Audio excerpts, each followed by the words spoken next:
You're listening to Nerd Sweat.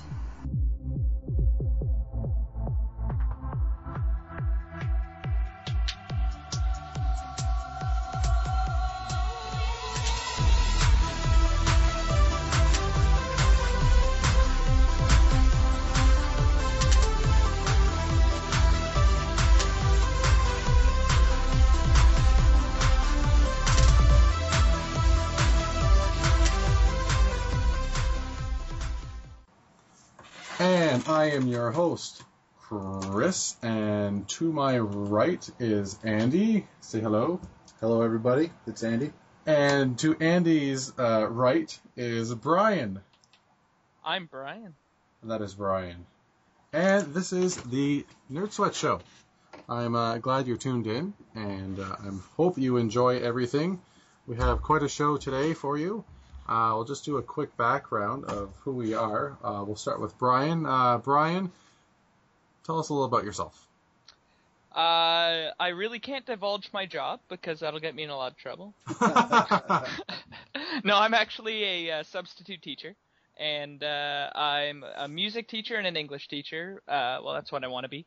I love all kinds of games. I've been playing since the original Game Boy and NES, even though apparently my uncle tells me that the game wasn't plugged in when I was playing that NES. But he let me win anyway, because he turned the computer to hard every time on Blades of Steel, and he couldn't beat that. So that's my gaming background. And he also likes long walks on the beach, being cradled. Candlelight dinners. Yeah, with biceps. I'm always the little spoon. Every time. Oh, that's good. Okay, that's perfect. And Andy, likewise. Yeah, so I as well can't divulge my unemployment either. I mean, so by day I'm unemployed, by night I'm a laser scientist, and I hope to turn that around real quick. So I grew up playing, I guess my first console was a Super Nintendo was mine. I probably played the NES at my grandparents before that, though. That was pretty amazing. So started with the Super Nintendo, and basically every console ever to have come out since has been my forte. Regret getting some of my childhood games, and now I'm on the hunt to get them all back and play them all over again. Chasing nostalgia. I like that. Yeah. My name is Chris. I am an IT guy, and my mouth is full of cavities. But besides that, I grew up playing Nintendo, lots of Mega Mans, and Commodore 64, because all my brothers were older than me. And I got to watch them do all the command line, and they said, "Chris, don't touch it. You're going to set it on fire." Well, obviously. And look at you now, hosting a podcast. Now I'm an arsonist. I'm setting them on fire. No. But yeah, and I believe that is as much as you'll find out about me for now, on the first episode at least. Yeah. So we'll go into our first segment. Geek News of the Week. And in this segment, our first topic, the company SOE brought out new information and some videos about their next IP. Well, not as IP, but their new installment to the EverQuest saga, the EverQuest Next. And we were looking over some footage prior to recording all this. So what do you guys think from the video with the animations? Do you find it pretty fluent? Do you think it looks promising? Is this just going to be something that's going to be recycled fast? It's going to be like the Trouble Charger song American Psycho. It's just going to come and leave really fast. I'm going to refrain from saying that it's just like WoW, because I think it's just like WoW. But I think we all said that earlier. Yeah. It looks just like WoW. But at the same time, I mean, as soon as you turned it on, I'm pretty sure, I think Brian and I both spit out, is that actual gameplay? Yeah. So, I mean, we were obviously first impression stunned with the graphics that they're going to provide with actual gameplay. I have to say that including the environment and everything is, well, destroyable, I should say. That's going to be a huge role. Like that's going to introduce something that's never been done before in an MMORPG. Spit that acronym out. So it'll be different, but the same. So I don't know. It all depends. And then there's a following of EverQuest. Hopefully, cross my fingers, still around. Hopefully they haven't lost everybody to a different a different following. But yeah, it looks good though, graphically, and it looks like a lot of fun. Like you said about the environment, I haven't seen a game where you could destroy the environment so much as I don't know if you ever played Red Faction on the PS2. I haven't, no. No. But it was a first-person shooter, and you could literally get a bazooka, shoot a wall open, and keep shooting the wall, and build yourself like a little cave. So you can hide in your cave, and if someone comes by, you just blow right in the head. Okay. Precursor to Minecraft. Yeah. Yeah. That's like a whole week's worth of podcasts right there. Yeah, that's just photos of Brian's pyramid. Yeah. Dun dun dun. Brian's pyramid. Brian's pyramid, which is 230 meters long at the base, and is Oh. a scale replica of the pyramids of Giza, which took me 4 days to create. Correct me if I'm wrong, but I'm pretty sure it's 231 meters. Yeah, sorry, that's true. So that I could have the single block at the top. Yeah. That's important to me. That's a huge leak in the roof if you don't. Well, it was the actual, I forget exactly the measurements, but it was 230.4 or 0.6 meters. I could use that internet's thing to Google it right now, but I did find it on Wikipedia saying that. But unfortunately, all the blocks in the actual pyramid aren't exactly square because, they did not have the Minecraft software back in ancient Egypt. But mine ended up being 116 blocks high, which is each block in Minecraft is a meter. So this tangent is really important. I bet you that guy at the end of the EverQuest trailer could one-punch your pyramid. It would be decimate. That was pretty impressive. Yeah, but because it's completely dark on the inside of my pyramid, there'd be a whole bunch of creepers there to take him down. It'd be fine. Oh, nice. Okay, the first thing that came to mind, when that huge mob punched it reminded me of King Kong. Yeah. Where he just punched open the skyscraper and grabs the chick. Yeah, absolutely. Yeah, nice. Totally. Nice, yeah. Yeah. So no, my impressions of it were it does look an awful lot like WoW, but because it's EverQuest and like Andy said, there are people who do still follow it. Hopefully, not hopefully, I guess, but it could be something that could challenge WoW, and that I think is really important right now. Is that the MMO industry has been working on challenging WoW for years and hasn't really succeeded. They might have come up with a lot of advancements, but still not enough to bring the audience completely away. The audience has come down in numbers, but not enough to say that WoW isn't number one anymore. Yeah, I like how you said challenge because there's competition there. And, I mean, what breeds better games and evolution of gaming with, is competition. Like, I'm not saying to get rid of WoW because it's great. And no, that's not important right now. I think WoW's doing good things by creating such. It's like Mario, right? How many people love Mario? The same just idea recycle with WoW. it over and over, but we just eat it up. Oh, we have to. We just enjoy it. There's just something. There's no choice. It's not logical. It's not, like as people who people who like to review games, who like to think about what they're putting into their brains. It's still good to us because we just love it so much. We're programmed. Everyone is. They just don't know it. They have like a little Nintendo tickle switch. Yeah. And then once it's gone, you're just like, oh yeah, I gotta play it. I want to talk about it. That was definitely Mario Galaxy. It was such a pusher. I was standing in the Future Shop one Boxing Day when the Wii was a little bit cheaper. It was quote unquote on sale, but it was probably $10 off, but that was still pushing me to want to buy one. And I was staring at those Mario Galaxies like, it's Mario. I think I need to buy this system because of Mario. I know there's not a lot else on the system at that point. There wasn't, but I really wanted it because of Mario Galaxy. Luckily, I talked my friend Sean into buying one instead, which saved me $200 at the time, and I got to play it anyway. Nice. Gotta use and abuse those friends. Oh, yeah, absolutely. But, moving on to like console stuff that's coming out. What do you think? Like, what's your favorite game that's gonna be coming out soon? What do you next month? What are you feeling for September? What's on your wish list there, Brian?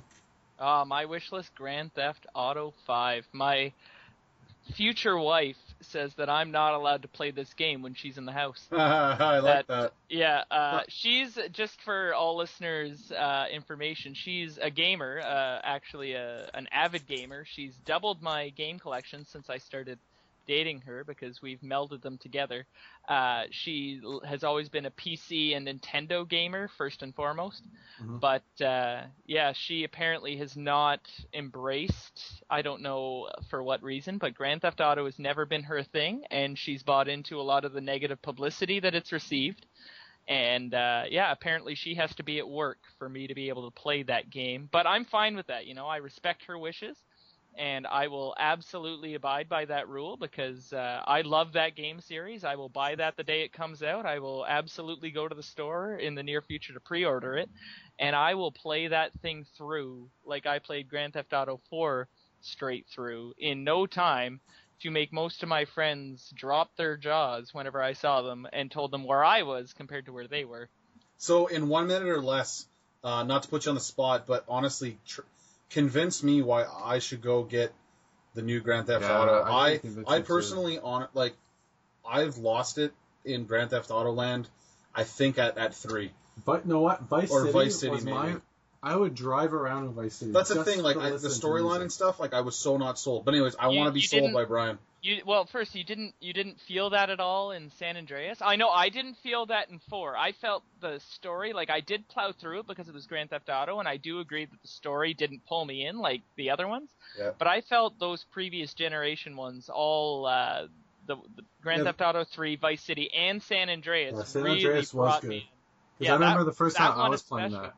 It was fun. Yeah, that one especially. Like, I could hop on a hog in that game and drive around the state of, San Andreas, just doing whatever. I could hop on my bike and I could drive from Las Vegas to San Francisco, and in my mind, those were those cities, right? It wasn't... okay, I like that. That's what it was in my mind. Like, you're going through the countryside to get between the cities, and this one's going to be the same thing, bigger, with modern storytelling, I hope, modern graphics, which have been proven. Like, they showed those videos, and they did make them look great. The thing, if you want me to put it in 1 minute or less, the thing that'll throw me over the edge to convince anybody out there, and you, Andy, is the multiplayer. I want to sit with my friends and be able to earn my way to a jet. However that's going to work, I don't care if it's just stealing it or if I have to earn my way through, I don't know, missions. I don't know how it's going to work yet. But if I can get a cool apartment and a jet and be able to fly that by Chris's apartment, that would make me so happy. That would just blow my mind. I remember playing the San Andreas, and my moment where I was just like, oh, this is awesome, is that Rage Against Machine was playing, and I was on the bike, and I'm like, I'm going to go find a road that's super busy and just weave through everything while listening to Rage Against Machine. See, that's what it was. That's what that game was. Like, yeah. I loved playing the story. I think I played through it 3 times over the past, since I think I was in 12th grade when it came out. I got it shortly after it came out. I played through it, loved it. He's aging himself. Okay, got everybody out there. I sound really young, but I'm not. I sound like I'm 12. I look like He's got a baby voice. Yeah, I do have that baby voice, but that's okay. I teach your children. Sorry, guys. He's got a face for radio. Oh, absolutely. That's why I do this. But, no, I played through it 3 times, and each time I probably spent half my time just going around, pegging off gangsters and grabbing new guns, trying to find new cars, putting them on my garage, just so that I could go drive them again around the desert. That was a huge part of that game, and that's what I hope for this one. That's a good sell. Man, it's eerily similar to a roommate that I had at one point. Oh, yeah? That's exactly, he loved the GTAs, like, that for that very reason. He wanted all the cars. The guns, he wants them all in his little workshop there. Yep. And I was like, really? Like, I don't know. Personally, I didn't get the point of it all that much, but again, that's what sold him on it. And you know what? I think that's what sells most fanboys of it. And I'd almost call myself a fanboy of it. Not quite, but I've been playing them since, like, I played all of them. I played them since the beginning, since Grand Theft Auto 1. I didn't play them when they came out, but I did play them later. I purchased them afterwards when they were in a combo set. And I've always just loved screwing around, especially when you're with friends. I find that's the biggest winner, is grabbing a handful of grenades, running through the downtown metropolitan areas, throwing them at cops, That's just No wonder your wife hilarity. doesn't want to watch you play this. She's like, my husband's like borderline, like just nuts. Renegade. Reality sets in, and she realizes this is what goes through my mind when I enjoy a video game. So this might help explain why I'm not exactly super pumped for the new GTA. Is I can't wait to get my hands on NHL 14. Oh, I can't wait as well. Oh boy. Like, I mean, I told myself, F that. I'm not doing this every year. Like, I tell myself that every year, this is Andy. so ridiculous, and I never ever touch my previous year's version. Never. No. No. I think everybody that listens to this is gonna have the exact same feeling. And it's like, you know what? I can't wait to play with McKinnon and Druin. Yeah, that's it's like, too. oh, it's all about the rookies. The rookies. I gotta spend $50 to get the rookies in there. But for me, it's not just a roster update every year anymore. Like, that's how I used to feel. But every year there's something now. Like, what was it, last year or 2 years ago that they improved the goalies to the point where I could not score on them every time I shot? Yeah. Like, that made it went from a game that I enjoyed because it's hockey and I'm Canadian. I'm sorry, I'm such a stereotype. Yeah, we all are. Maple syrup, beer, and hockey make my life That's right. just keep ticking. But it's the new update. Like, you bring in a big goalie system that changes how goalies work, and that'll draw me in. Even like this year, the new fighting system. I cannot wait to beat up Chris in that new fighting system. I cannot wait. It's gonna be like Matrix, man. I'm gonna be like, you think this is air you're breathing? And you're just gonna throw this around my head. Like, Just nothing's force gonna feed you connect. blue pills all day, bud. No, That's funny though. I know what you're saying. Like, I feel it. Too. 2 years ago when they did the whole AI integration, and then last year whenever I first started playing, I said they effed up the skating, and now I'm like, wow, this is perfect. Smooth. I'm so adjusted. You can't go back, can you? I bet if I gave you a copy of 2012, you couldn't do it anymore. Nope. It's so much better, and it's so much more realistic that it just flows through your thumbs now. Yeah, it's frustrating, but at the same time, that's perfect. That's the challenge I want. And like, I think we're all guilty of this when we play hockey.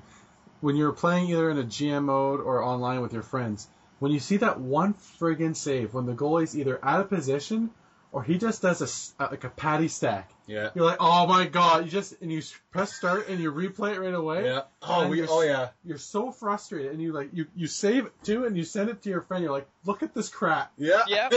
Oh, we've all had that moment. And have you ever done that with like previous games? No. No. Any other hockey game? No. No. But again- What always happens for me is I grab my phone. I have to text some friends. It's all my best friends. I'll have to grab that phone, send a text. You wouldn't believe how this goalie just totally walled me in nets, and it just drives me nuts. I think for 3 years now, I've been videotaping all my favorite highlights with my cell phone. I do exactly what Chris said. Stop everything. I'm replaying what just happened because this has to go down in like my NHL gaming history. I just That you never look at again. yeah, that's right. It's always on like an unnamed file, video, some random place on my computer. But it's important. But it's there, yeah. At the time, it's always so important.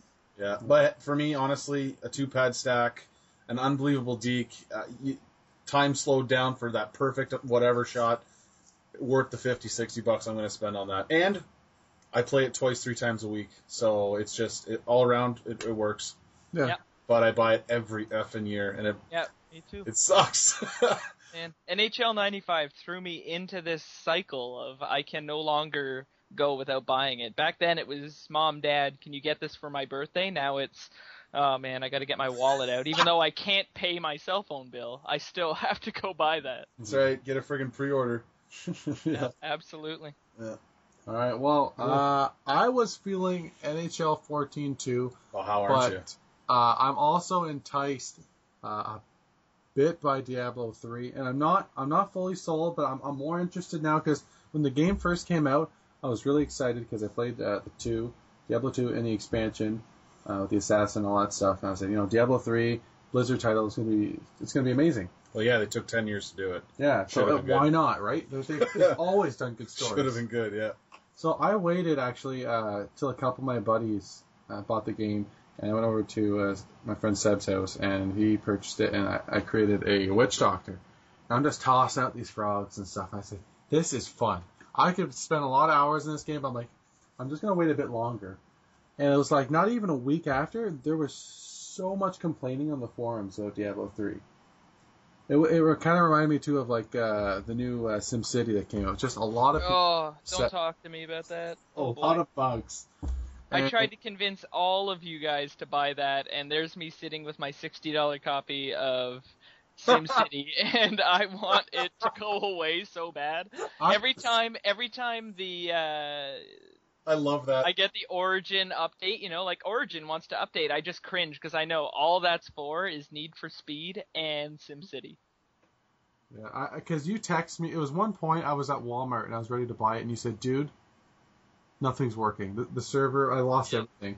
And as soon as you said I lost everything, I'm like, I'm the type of person, if I lose all my progress on something, I'll almost not play it forever. Mm-hmm. It was I built 3 cities, I believe, and I took them to like super successful mode, and then they stopped. And my friend Sean did the exact same thing.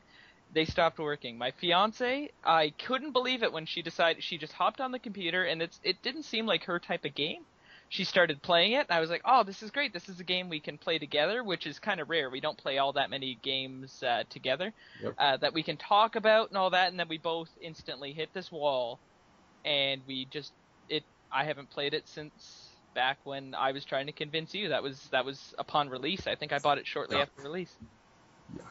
60 bones. But I added them on Reddit. I added SimCity on Reddit, and I still see updates every once in a while for, oh, look at my awesome city, look at this awesome road, look at this. Who is still able to get through that?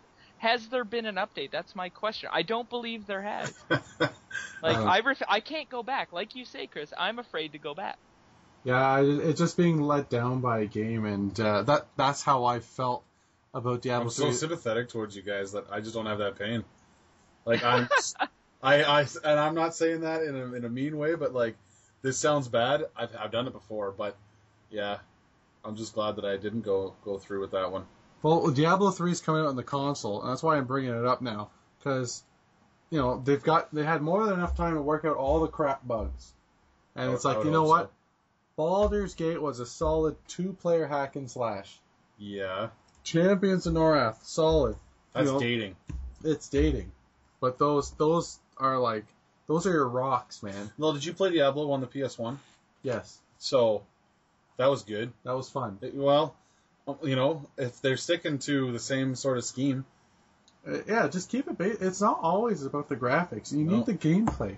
The freaking gameplay, man. Just throw some at me. It's kind of like, just give me the same effing game. Just give me a different storyline. Oh. It's like, just throw the same game from 10 years ago at me with a different storyline. Why do you think Mario's keep selling? I know, exactly. I know. Anyway, different topic. It's simple. But yeah, so that's the game I'm sort of looking at. Not sure yet, but we'll see what happens. There's a couple of other titles I'll just shoot off. Dead or Alive 5 Ultimate September 3rd, Rayman Legends September 3rd, Total War Rome 2, that's coming out at the same time, Killzone Mercenary, Kingdom Hearts, that'll be pretty cool in high def. Yeah, 1.5 remix. I'm never sold at those like go backs and try to fit something in real quick before we throw out the next one. It's kind of like a little, you know, like a lure. They're just going to throw it there and say, oh, who's going to bite on this Kingdom Hearts? Because it's a title. Everybody sees the title and says, oh, this must be good. But you know that 3 is coming out for the next-gen console. So I think it's just to get hype up again for the next-gen console. It's almost just a marketing ploy. Yeah. There's only been one title that they've done a remake for that I want to buy. Mm-hmm. And I'm like, I still stand by it. It's the Zelda Master Quest, because they did all the dungeons over, and they replaced everything in different spots, and they cranked up the difficulty. Cool. You know what? Yeah, but you can get that in the new Legend of Zelda for the 3DS. It's in there. Oh, yeah? Yeah, totally. That's what, at the time, I was sold on that because of that. I didn't anticipate, you know, like I'm going to sound like a gamer that got cheat here, along with, I'm sure, a lot of people that are going to be listening to this, is I bought it and no games came out for it, which is still the unfortunate truth. I keep going to the game store hoping that there's going to be a game for my 3DS, and there's still never anything I'm willing to spend $40 on. But Legends of Zelda is still one, you know, like Ocarina of Time I've played probably 15 times in my life. buying that was the greatest decision I could have made, because that made the 3DS almost seem worth it. Yeah, well, it's one of the top 10 best games ever made. Oh, I could argue that it, at least on my list, it's number one. Yeah, Oh, for yeah? me, it'd be my top On my 5. list, it's easy number one because, and it has nothing to do with what I can explain to anybody. It's just almost.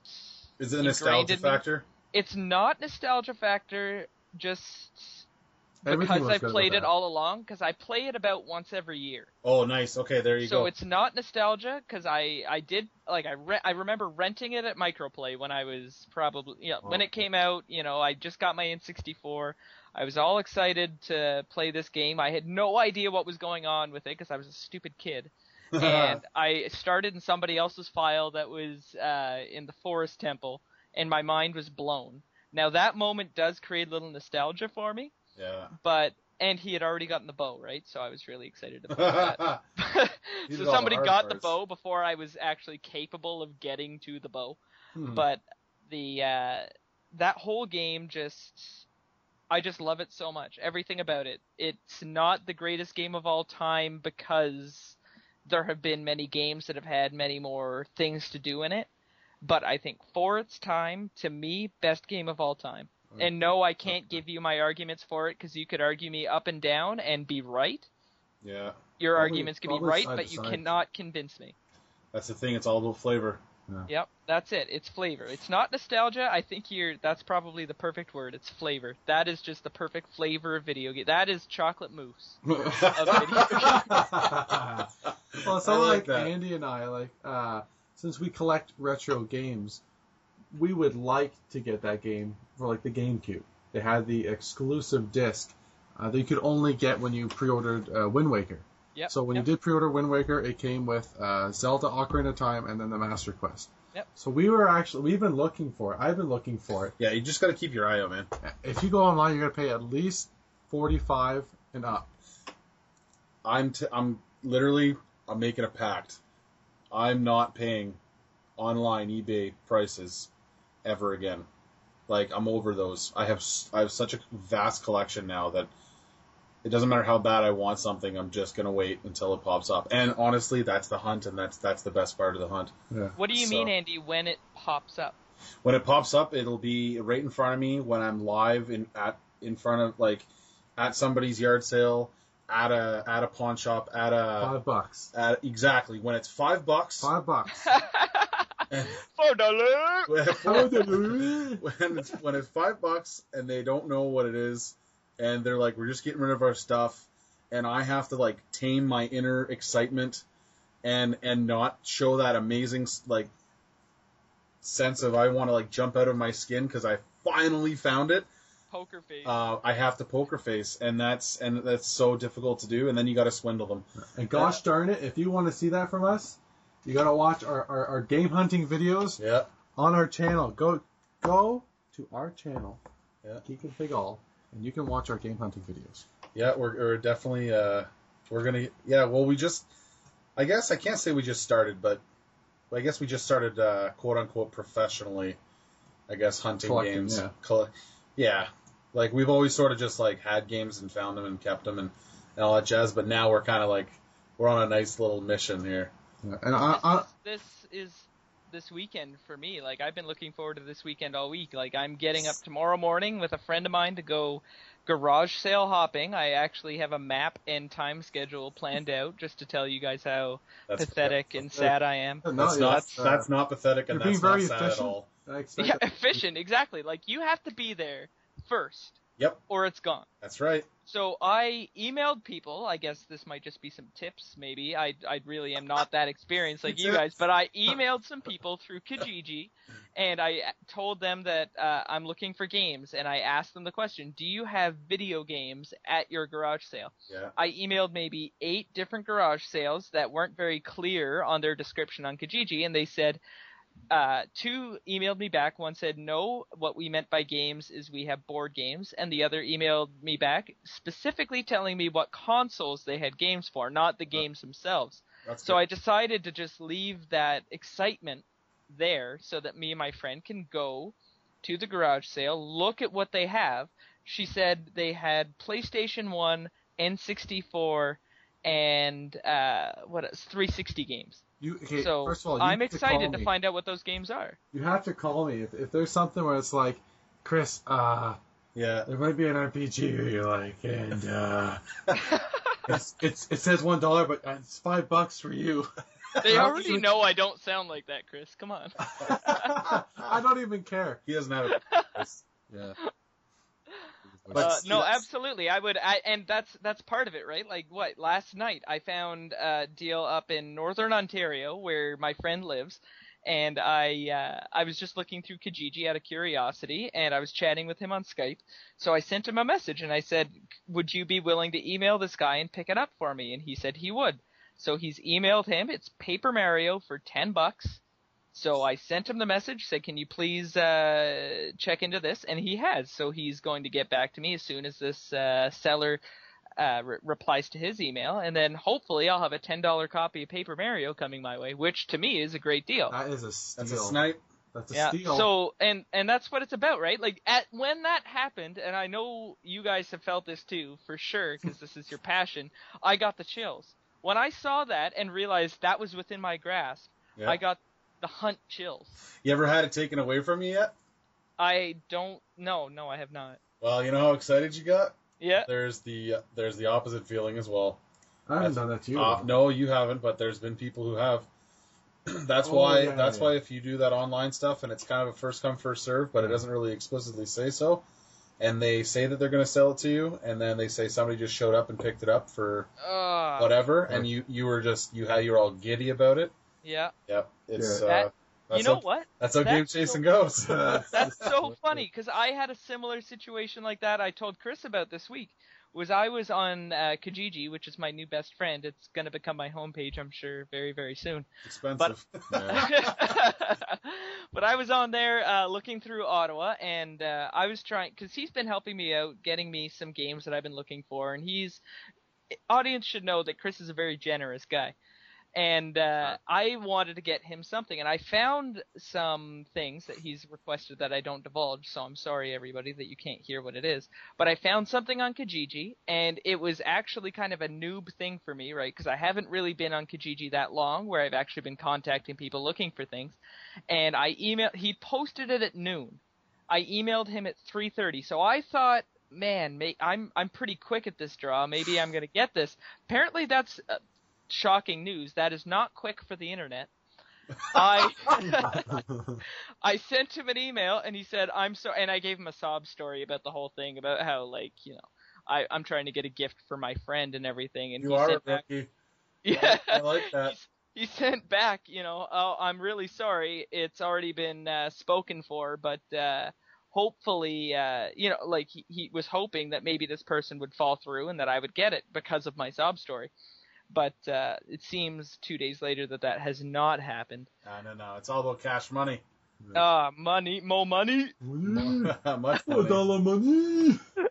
Actually, that story reminds me of one Andy and I've had, and it's like the power of friendship held us together. Okay, so I emailed this guy.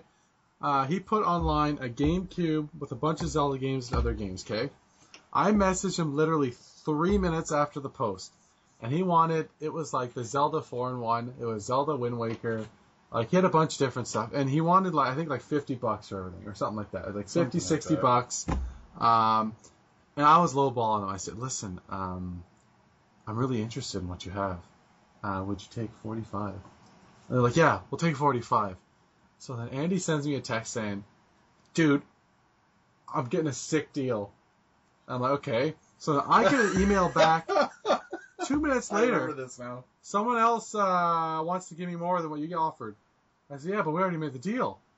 You know, this guy's giving me like $35 more, man. If you want to give me 40, you can have it."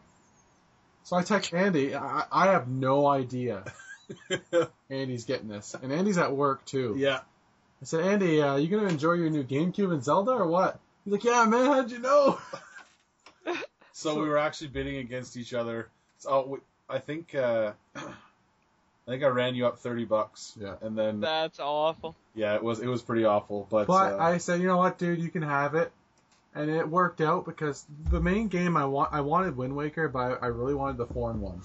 Yep. And things come to a complete circle, and I ended up getting that 4-in-1 for the GameCube at the pawn shop for $5. Right. Actually, the guy wanted 10. I opened it up.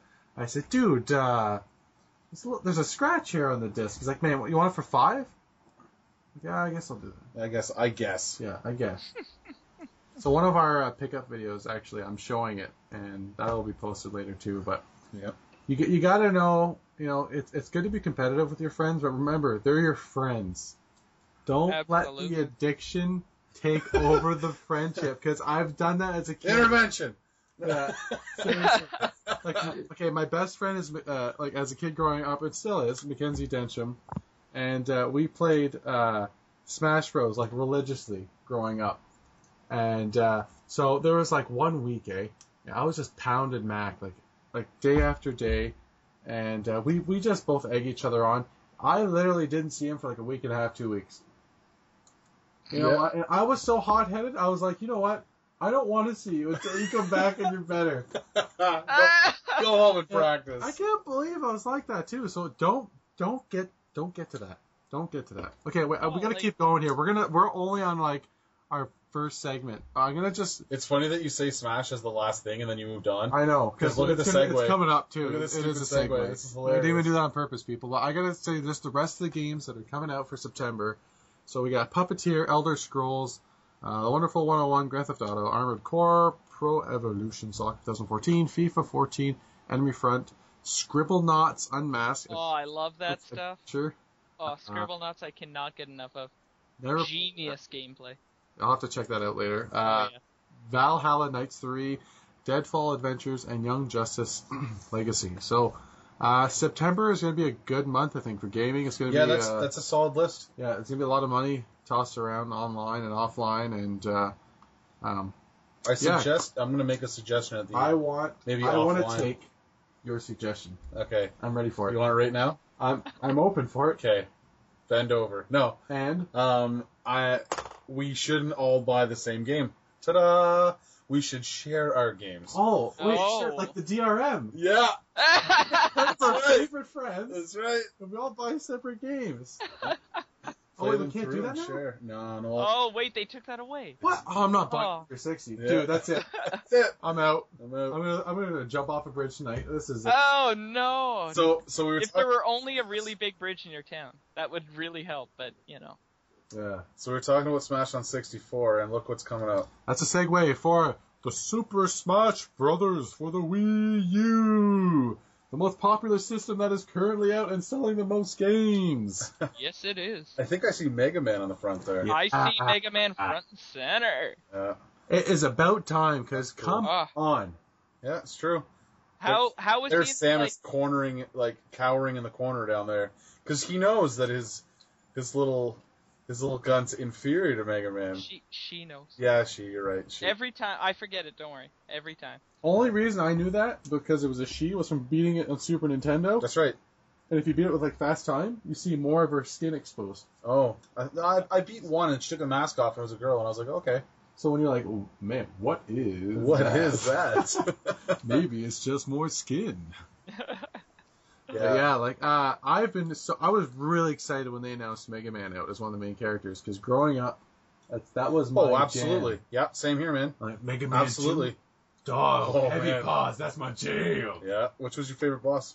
Favorite boss. Okay, I loved Metal Man Yeah. because the music was freaking amazing. I totally agree. All the techno music was amazing. That had wicked music. You're very right about that. Yeah. Yeah. I totally agree. What character are you excited for there, Brian, from the new Wii U version? You know it's got to be the Wii U trainer, or the Wii trainer there from Wii Fit. Kidding me? Seriously, they're in that? Yeah, I heard. Yeah, was that not? Unless it was a rumor that I'd heard that had been broken, that wasn't true. But I had heard very early on that one of the new characters. I don't know if we can bring up a list of the characters, but yeah, it was the trainer from Wii Fit. Well, you check that out. I will research that on the interwebs, Well, you're that checking newfangled that out. World Wide Web. Yeah, I like that. But what I read online is that they were saying I'm not sure if it's true, but I read an article, and Nintendo was saying that they're not able to release all the characters that they wanted to. How And come? There's not enough time, apparently. Yeah, right. Okay, And, anyway. Yeah. They're going to patch characters in. Oh. And certain characters you actually have to pay for. Hey. Is that not stupid? No, it's genius in a marketing world. But yes, No. it's ridiculous. Because standalone gaming consoles don't exist anymore. Anyways, I'm that's gonna snap because absolutely. of that stuff. I know, because that's ridiculous. Because it's going to be like, the game's not enough. The game will never be enough. Because there's always that online character that you haven't paid for yet, that you haven't completed the game with. That's a whole different People are gonna stop buying that type of stuff. Yep, once Eventually, they realize. it's gonna be like a pimple. It's gonna come to a head. It's going to come to a head. It's gonna bust, man. Yeah, it's gonna get messy, and you're gonna Clean need it up. Kleenex to clean it up. Just to interrupt, sorry, I have it here.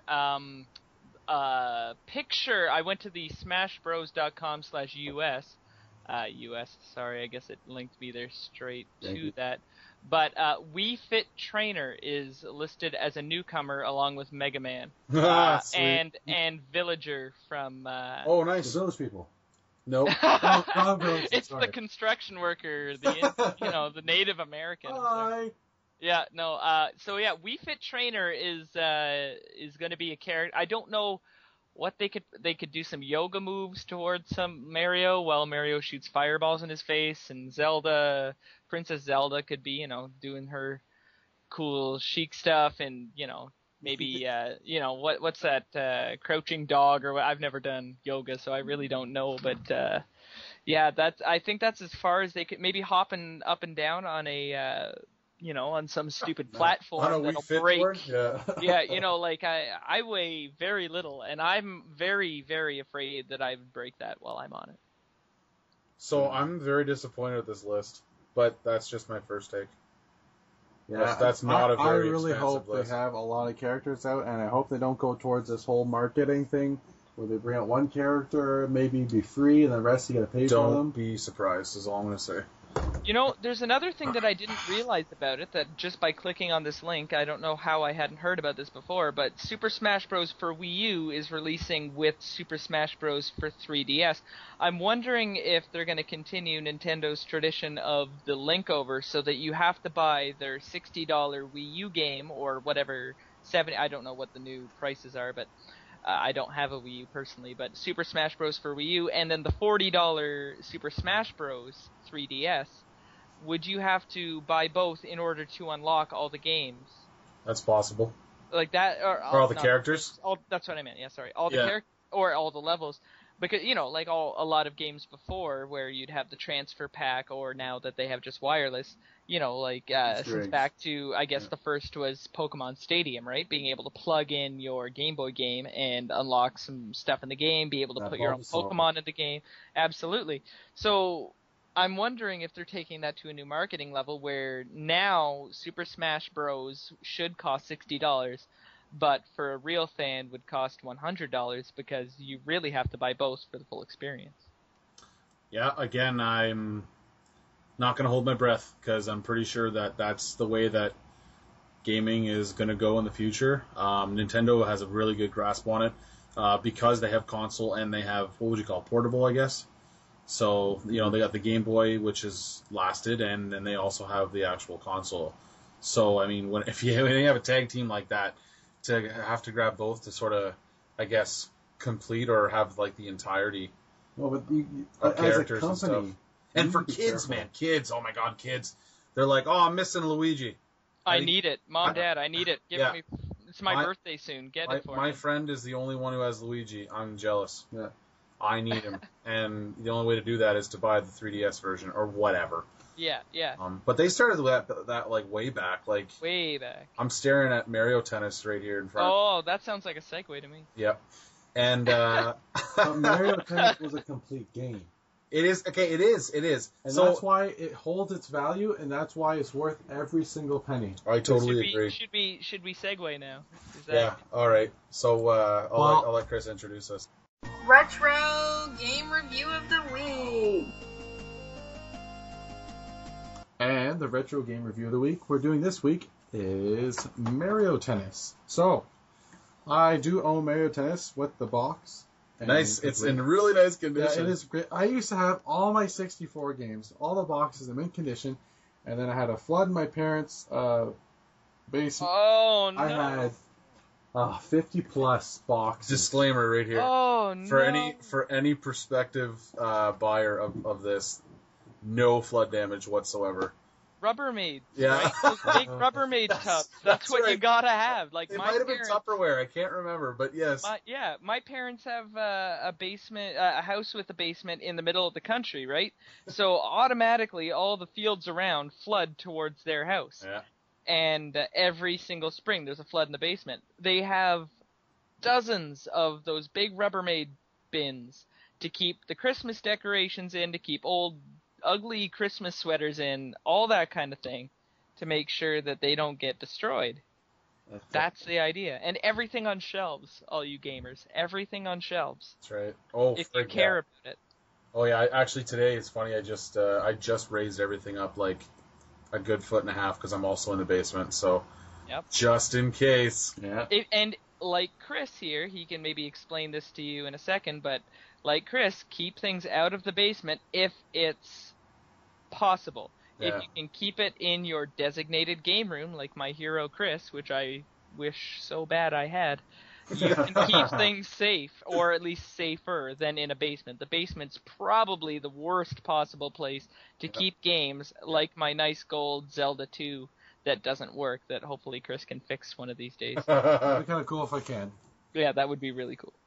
But, yeah, should have had Rubbermaid. I think I put it in like some garbage bags and they had holes in them and it just wasn't good. But people, when you become a collector, not a reseller, and you start getting a lot of games, just catalog all your stuff and just throw it at your insurance company because it'll add up fast. And the way everything's going crazy right now with games, it's stupid not to. It doesn't cost you really any more.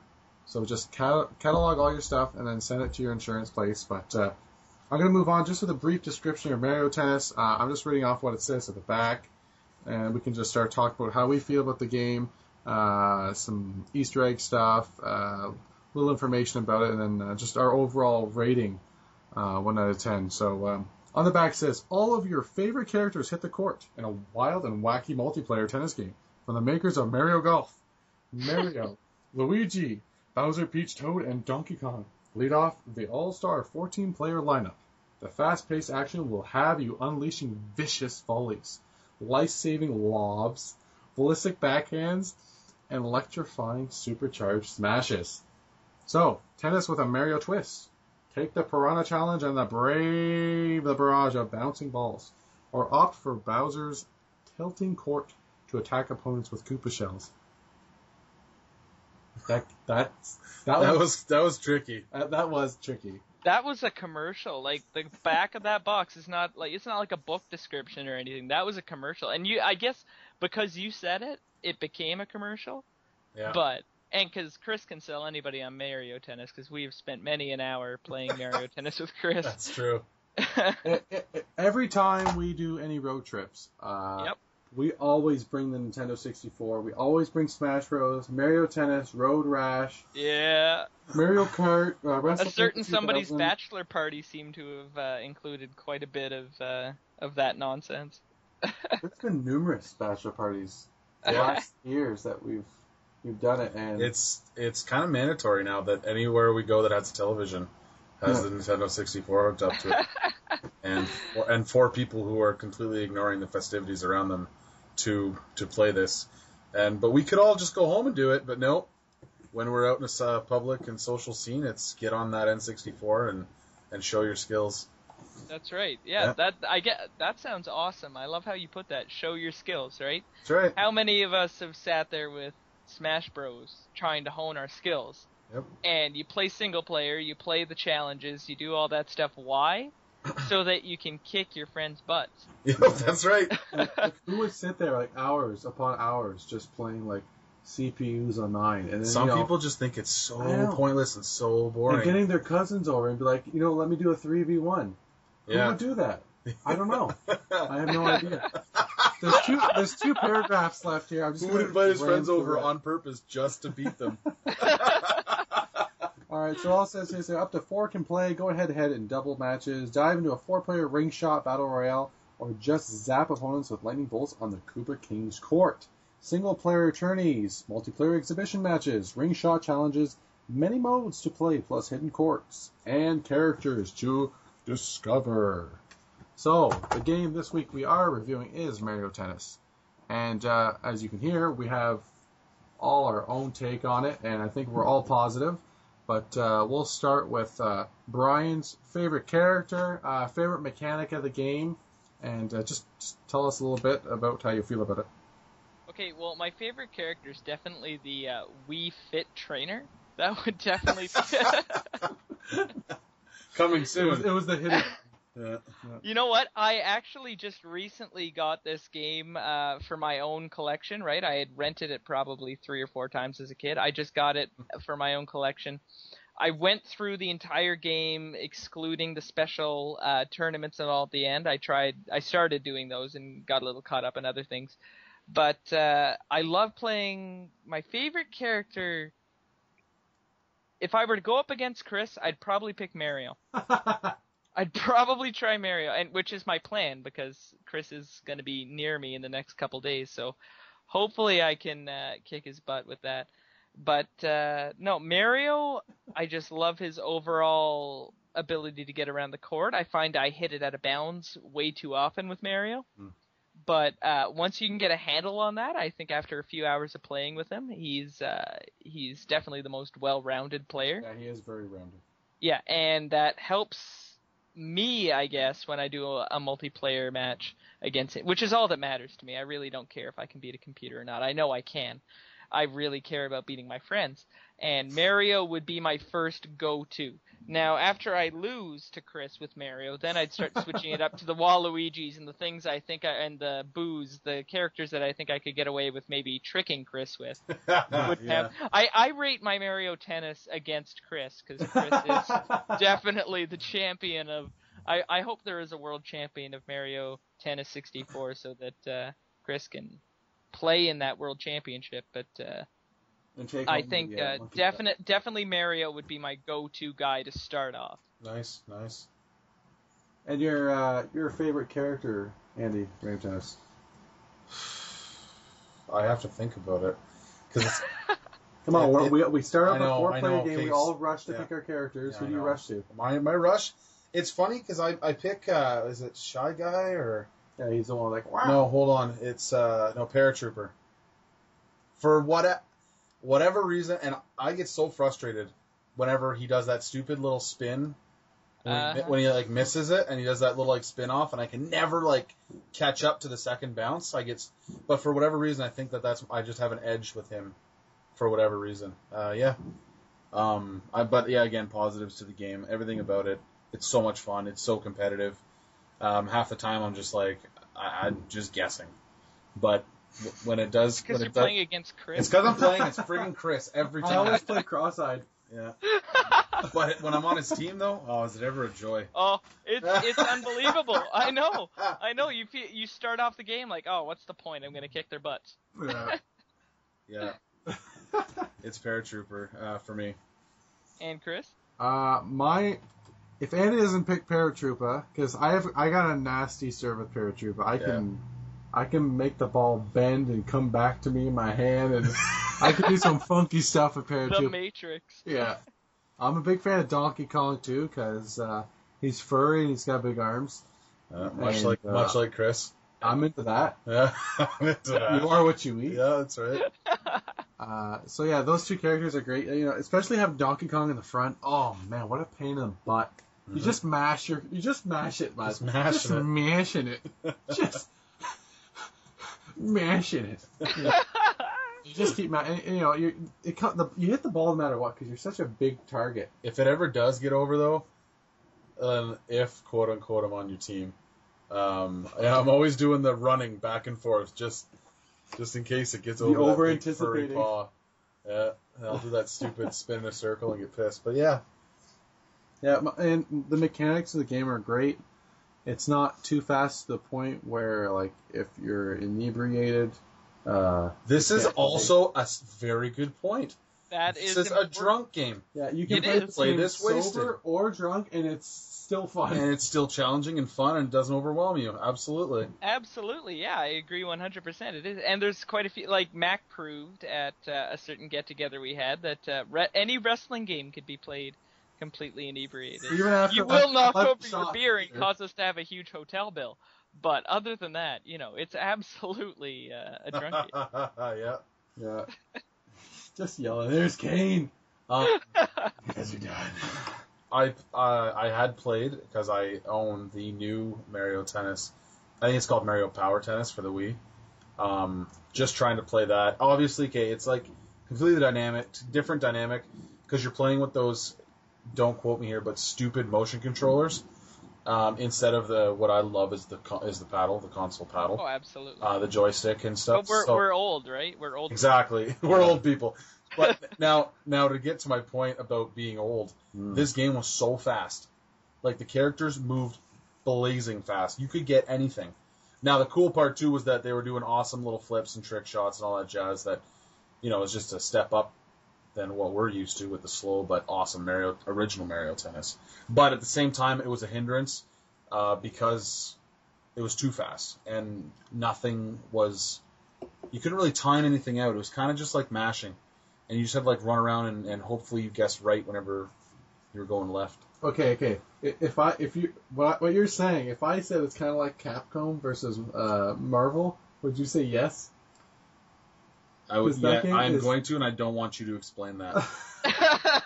That 'Cause game I is the hate that. biggest mashing. It's not even a fun fighting game. It's like, No, I don't even want to play that. I don't You want are to talk totally about gonna get 100 emails complaining from fanboys of that, saying that is honest, absolutely. it's We're gonna just- triple combo That's for 5 minutes straight. Yeah, that sounds like a whole lot of fun to me. Yeah, Soul Calibur, Tekken, Virtual Fighter, they're all so much better. This game is literally like you can be like just new to this and just hit all the buttons, hit them all just together. open up your Just palm jam- and you know just what? start hitting your controller, and you're gonna do combo after combo with it. Oh, and it's like someone comes in, someone else is coming in, and it's like, okay, cutscene, big blast, okay, bullets. It just. Is this 'cause it's we're gross. old? It's gross. Are we getting old? Is this what's going on? No, it's a collage of gross. It's a collage of growth. Too much That's a gross perfect description. at one time. Let's just stick to our basic Mario Tennis and be happy. Okay, all right, sorry. Tangents. That's this is cool. You're everywhere. allowed to vent your We frustration. love the tangents, man. Yeah, we live- Tangents are it's what all- makes it's the all world about- go round. Yeah, that's right. And I owe, Spice of this, life. this next thing to Brian because I actually didn't know about it. I didn't do research about it. He says, Chris, did you unlock the 4 hidden characters on your Mario? I couldn't believe it when you said you didn't know that. Like, I was like, 4 hidden characters? I'm like, he's pulling my chain. Like he's testing me or something. You drove to my house to tell me that, I think. I'm pretty sure. I usually tell when there's something that's just like, for me, it's like, are you kidding me? I Yeah. usually text you right away. Yeah. I'm like, dude, Dude, come on. yeah, this isn't true, right? Come and on. the thing come on. is Chris does live 1 hour away from where I live. It was, I discovered, just, doing, I think it was, like a Mario wiki that I found it on that, because not too many people write about it anymore, Mario Tennis for the 64. Apparently, other than our circle, it's not that big anymore. 10-year-olds are no longer obsessing over it like we did. But, you can unlock the 4 characters, which are it's a similar idea to what you could unlock in, Mario Golf. Oh, okay. 64. There were human characters in that game. Actually, they predominated in that game. There were a lot of human characters, Harry and Maple, and you got those alongside with Yoshi and Mario and Metal Mario and Liquid Mario. No, I don't know. But I played quite a lot of Mario Golf, actually more than I played Mario Tennis as a child. And you could unlock all of these human characters as you go, along with the ones that you started off with. In Mario Tennis, you only unlock Mario characters, but then when you use the transfer pack with a Game Boy Color version of Mario Tennis, you can unlock some of those human characters. Yeah, there's 4 of them. I think there's Harry. Harry is one of them, yeah. There's Kate. Yep. Sexy Nina. And Alex. Alex. perfectly regular names almost. Harry, I love Harry. I had a friend whose nickname was Harry when I was younger, and it doesn't look anything like him, but they're both blonde, so that's kind of funny. That's pretty But, cool. I like that. Yeah, but it's a neat idea trying to integrate that, okay, you bought this transfer pack with your copy of Pokemon Stadium. Let's try to use it for something. Yeah, they're Right? Which utilizing. didn't happen a heck of a lot back then, right? Nope. Like, that was a peripheral that, okay, yeah, that original use was enough to me. Being able to plug my Game Boy game of Pokemon Red or Pokemon Blue, Pokemon Yellow into my N64 and battle my friends or the computer on that game. That was enough. Yeah. But they That's also correct. tried to integrate in other things. Now, I hate to say anything bad about Mario Tennis, but I don't think that was a win. I haven't done it yet, just because Chris hasn't gotten me that game yet, which we still need to talk about. But we did buy it. Yeah. We did talked buy about it. We bought the same night we spoke about it, and we got it for $8. So Yeah, we eBayed it, right? yeah, $8. And- That was a good price. Free shipping. Yeah. Free shipping too from. That's good. I was almost Yeah. to say Nova, New Brunswick, but. But I don't know if you want to argue me on this one, but adding those human characters, like you've played this for when did it come out? 98 probably, something like that. So let's just like guesstimate 15 years. This game has served 2000. you well. Okay, so 13 years has served you well all these years. Yep. And the addition of those human players, yes, a novelty, yes, something you didn't know, but doesn't add anything to me in terms of making that gameplay experience any better. Like, I will never pick Harry. No. Ever. I might pick Nina, but Yeah, I'd pick Nina. that's just on a whole different level. I choose you. I choose you. But there's one thing you need to note that the characters, what level they're base and skill wise in the Game Boy Color version, that same amount of skill comes over, I think, apparently to the 64 version. So Oh, if you have really? someone who's crappy in it, they'll be crappy on your 64. Oh, really? Yeah. And Okay, that is you're right. That's really neat. Yeah. That is, I do remember, I forgot about that. That is actually a really neat idea. But still, I'm not picking Harry. And I'm sorry, guys, I haven't seen the picture of Nina yet, but I'm not picking her. Yeah. He's hating. He's a hater. I'm hating. So, Mario Tennis has a total of 16 players. And then you've got the 4 little hidden ones. There's 8 courts you can get in total. Some are, you have to do the different cups to unlock them. And, you could buy this game right now if you go to JJ Games or eBay. You're looking at paying roughly about $45. And we're looking, honestly, last month it was $20. Like, we're looking at buying a copy, I think, or Brian and I were looking at getting a copy. I was the one searching for it. I wanted a copy, and I ended up getting it at a flea market for $15, I believe it was. $15. You told me. Yeah, $15 at the flea market, local flea market near me that sells. This guy's really good. He claims that he'll get you anything, right? If he doesn't have it, the flea market's only open on Sundays. If he can't get it for you that Sunday, he will get it for you the next Sunday.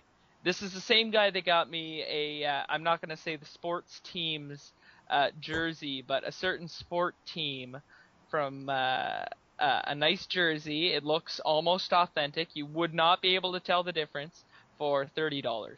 And I'm afraid of the truck that it fell off of, but this guy will get you anything. He's a doer. He's a doer, absolutely. So he does Nina, that's for sure. So in this, when you're selecting, one more thing with the Mario Tennis, when you're in the character selection, if you hold the R button, if you have already unlocked after the Star Cup match, you'll get the star equivalent characters that are like super powered. So if you hold the R button and then select your character, they'll become a star character, and if you hold the L button, you'll get a lefty.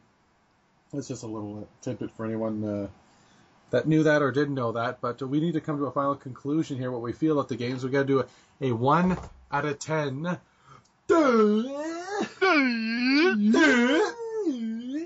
1 out of 10 dupes. How many, Brian? How many are we giving Mario Tennis to 64? You know, I actually gave this some thought today because I was looking at the sheet. Personally, I assume that dates are personal Yeah. They are absolutely. ratings that this is like how I feel about it. Maybe even using the flavor word that Andy used earlier. I give it a 9. Oh, Wow. Because Good. the highlights of my existence are getting together with you guys and hanging out with guys with some adult beverages and playing some N64 or whatever those things are. But Mario Tennis always stands out. When you guys ask, like, what game do you want to play? I want to play Mario Tennis. Sometimes it's Road Rash, sometimes it's Smash Bros, and I love those, but I want to play Mario Tennis. There you go. That's a 9 right there. 9 out of 10. Nice. That's awesome. I guess for myself, Mario Tennis, I'm looking at a.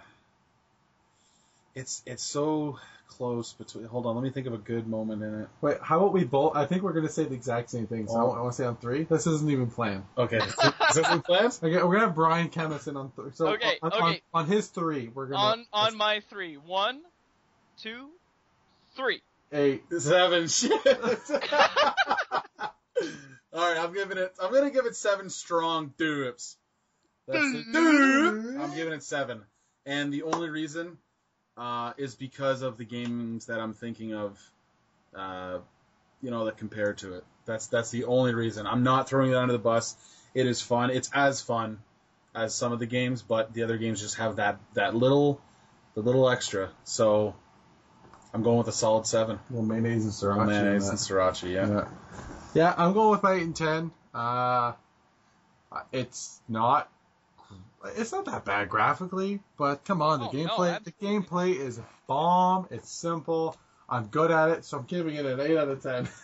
All right, I like it. I like that little range that we had there, where it's and I know you're like Chris is a pro at this game. Chris is great at this game. How could you not give it an 8 if you're a pro? Yeah. Oh, absolutely. Like if you get that dedicated to a game, but like my perspective, it makes me smile. It's like Chris's face. It makes me smile.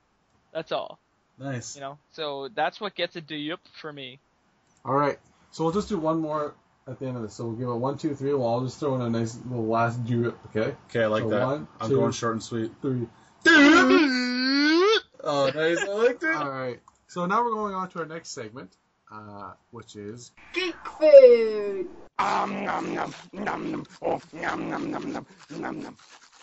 And the movie we're talking about this week that all geeks should have watched, whether it's the first or the second one.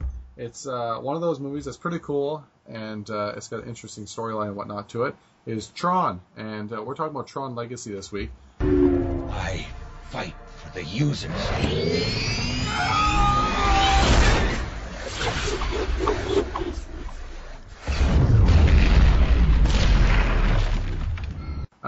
How we felt about it, watching it, where we think it's kind of going, just in a nutshell feeling about it. So, Brian, I know you were getting excited about it, so I'll let you start this off. When my friend Sean and I left the theater, we had the biggest smiles ever. It was around Christmas time, I believe, that it came out. We left, it was very cold. We had run into some friends when we were there. We watched it with them. We left there. We loved Daft Punk, right? Like Daft Punk. We left there, huge smiles on our face. We knew Daft Punk was doing the music. When we saw Daft Punk in that movie, our faces lit up. It was like when we were sitting in the movie, I think we were seeing Pirates of the Caribbean one time, and we saw the, I forget which one, but Terminator Salvation, the trailer for that. But it wasn't really a trailer. All it was the da-da-da-da-da in like a radio signal. When we heard that, our big smiles on our face, and that's what I equate this to. Daft Punk being in that movie turned it from this great sci-fi movie into a great sci-fi movie from the 80s, done now. And that's exactly how I describe it. They took the formula you would use for an 80s movie, like the old Tron movie, slightly updated it, Disney style, to make sure that the audience would go, people that aren't like me or Sean would go and see this movie, and they put in a cameo by Daft Punk. Like, Yep. cameos don't happen anymore like they used to. Mm-hmm. No. Cameos are a thing of the past. This was a full-out cameo. Daft Punk wearing the helmets in the movie. If That's listeners sweet. are not aware, I don't know if I just explained this, but Daft Punk did all the music. I have the soundtrack. I listen to it regularly. It's actually reading music for me. I put it on my computer when I want to read some, book. I don't know if kids understand that concept anymore, but a book is a thing with pages and 2 covers on the end. Non-digital content. Yes. Oh, yeah. No, I prefer paper. I'm sorry, everybody. Yeah. I prefer paper. But Wait. Boxers Show or your age briefs? there. Show Boxers your or age. briefs? Yeah, boxers. Oh, boxers. 100% boxers. Nice. I can't Boxer do briefs, bud. I'm a Briefs man. Yeah, Oh! boxer briefs. I just want a bit of support. I know. I want that Come on, support. Chris. I'm not showing anything. Oh, really? You put us out on that ledge and then I think he slipped in boxer briefs. He went to both best Yeah, of both boxer worlds. briefs. I do like both worlds. So I have to agree with you, Brian, that the cameo by Daft Punk was something special. I'm a big Daft Punk fan too. Now that's the thing. I think this movie's hit and miss because of that. The people who like Daft Punk will enjoy this, but unfortunately, it won't be for the Tron story. And I say that only because it's the same story twice now.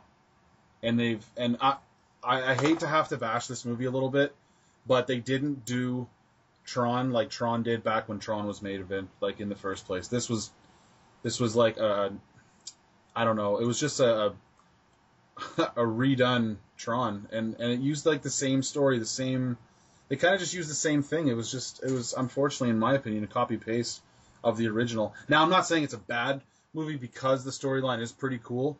It's just that it's already been introduced as a new idea back when Tron was first done in '82, and '82 is a long time ago. So to bring all that computer graphics up to speed and do it the way that they did it is very cool. But for me, I loved how Tron was so groundbreaking back in the day, and the fact that they had the light, was it the light racers, the light bikes? They put exhaust friggin' things on them this time, and I was like, really, they're gonna have emissions in the digital world? I love how that's a complaint of yours. That's awesome. I don't know. It just tickled me the wrong way. But like you said though, the Daft Punk soundtrack to that is phenomenal. It's solid, right? Like I found it just solid. Yep, like, by itself, standalone. It doesn't like you listen to that, you wouldn't know it's Daft Punk. If I didn't tell you it was Daft Punk before you listened to it, you'd think it was a really solid movie soundtrack. And then I tell you it's Daft Punk, and it all fits together. Yeah. That's my 2 cents. I love the movie. I saw it in IMAX. I thought it was the best 3D movie I've ever seen.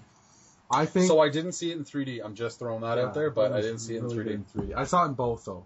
I saw it non-3D and 3D, and I know where Andy's coming from, but the story it was a bit copied and pasted, but I think they kind of had to do it because there were so many years between the two, and that they're using this movie as a building stone to make more. You think so? Yeah, because I think they're definitely making more, and they did a cartoon too. Apparently the cartoon was really good. I've never seen it. I've never seen that either.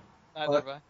Like it was just like moment after moment in this movie. It was like whether it was Flynn flying from the top of the scraper with I forget her name. It's Olivia Wilde's character. What was her name again? Q? No.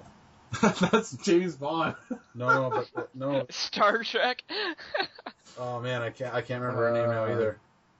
Oh, we really should have prepared this. She was an ISO. What was her name? I don't remember. I think it's Q, to be honest. Let's call her Jammer. Okay. Are you Jammer? Are you Googling it? No, Brian can look it up. I'm working on it. Quora? Quora. Oh, damn. There we go. Close. Yeah. So there was that scene. There was this. The original Tron actually did have the streaks left behind in the cycles because it was like a maze. You almost made a maze, and then you trapped a person in it. So when they hit it, they lost. Mm-hmm. So I got someone to play that video game, right? Yeah, the video game was like that. So in a way, I appreciated that they did add. I know it's exhaust, but that was their way of interpreting the video game. Okay. It was a translucent or transparent type of looking. I see now. Yeah. Okay. Yeah. And I thought that was pretty cool in the match when they had all their discs out and they were fighting each other. And They had their what? They're discs. The life disc. Life, their energy. What is it? Is it life disc or? I think it is. Yeah. Anyway, hard drive. I'll They're show hard you drive. guys They're my life They have hard their drives. flash Handy. drives. They're circular flash drives. Yeah.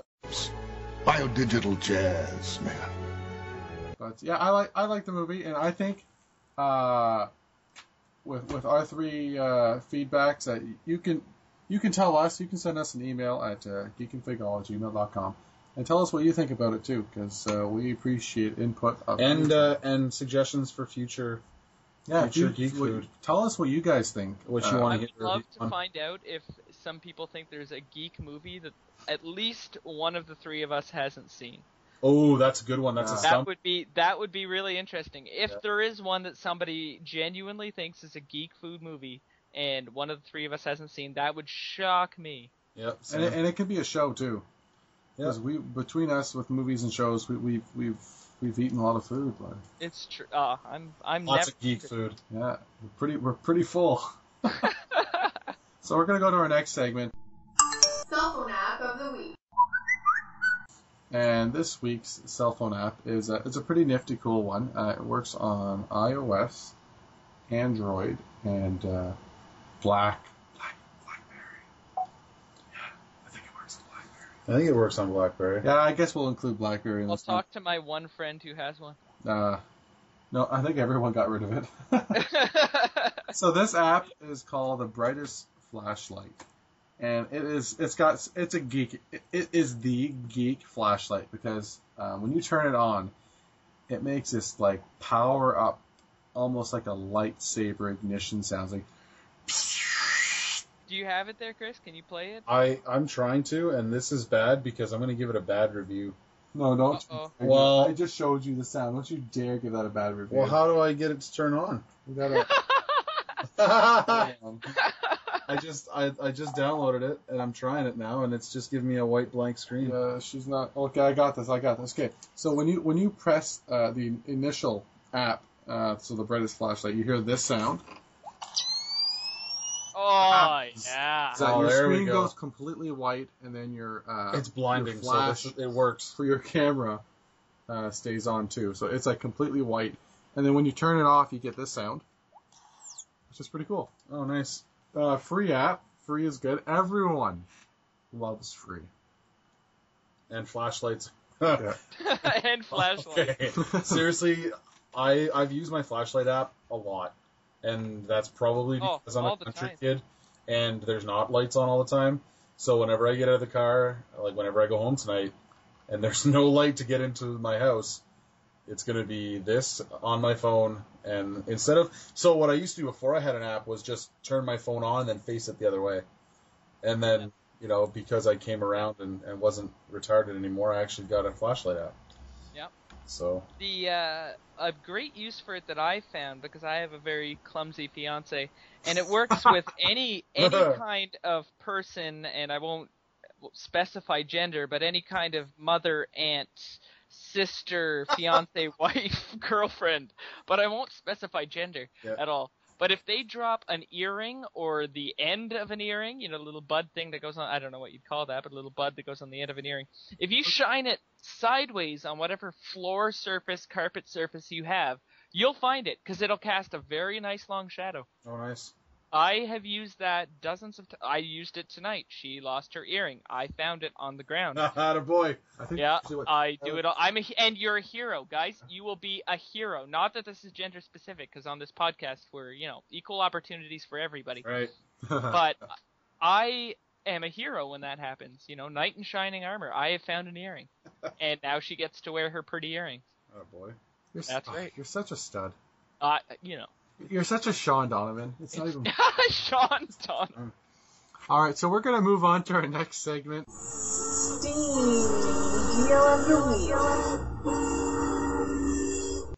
This week's Steam deal, we have the Formula One racing game 2012, 75% off. So usually $39.99, going for $9.99.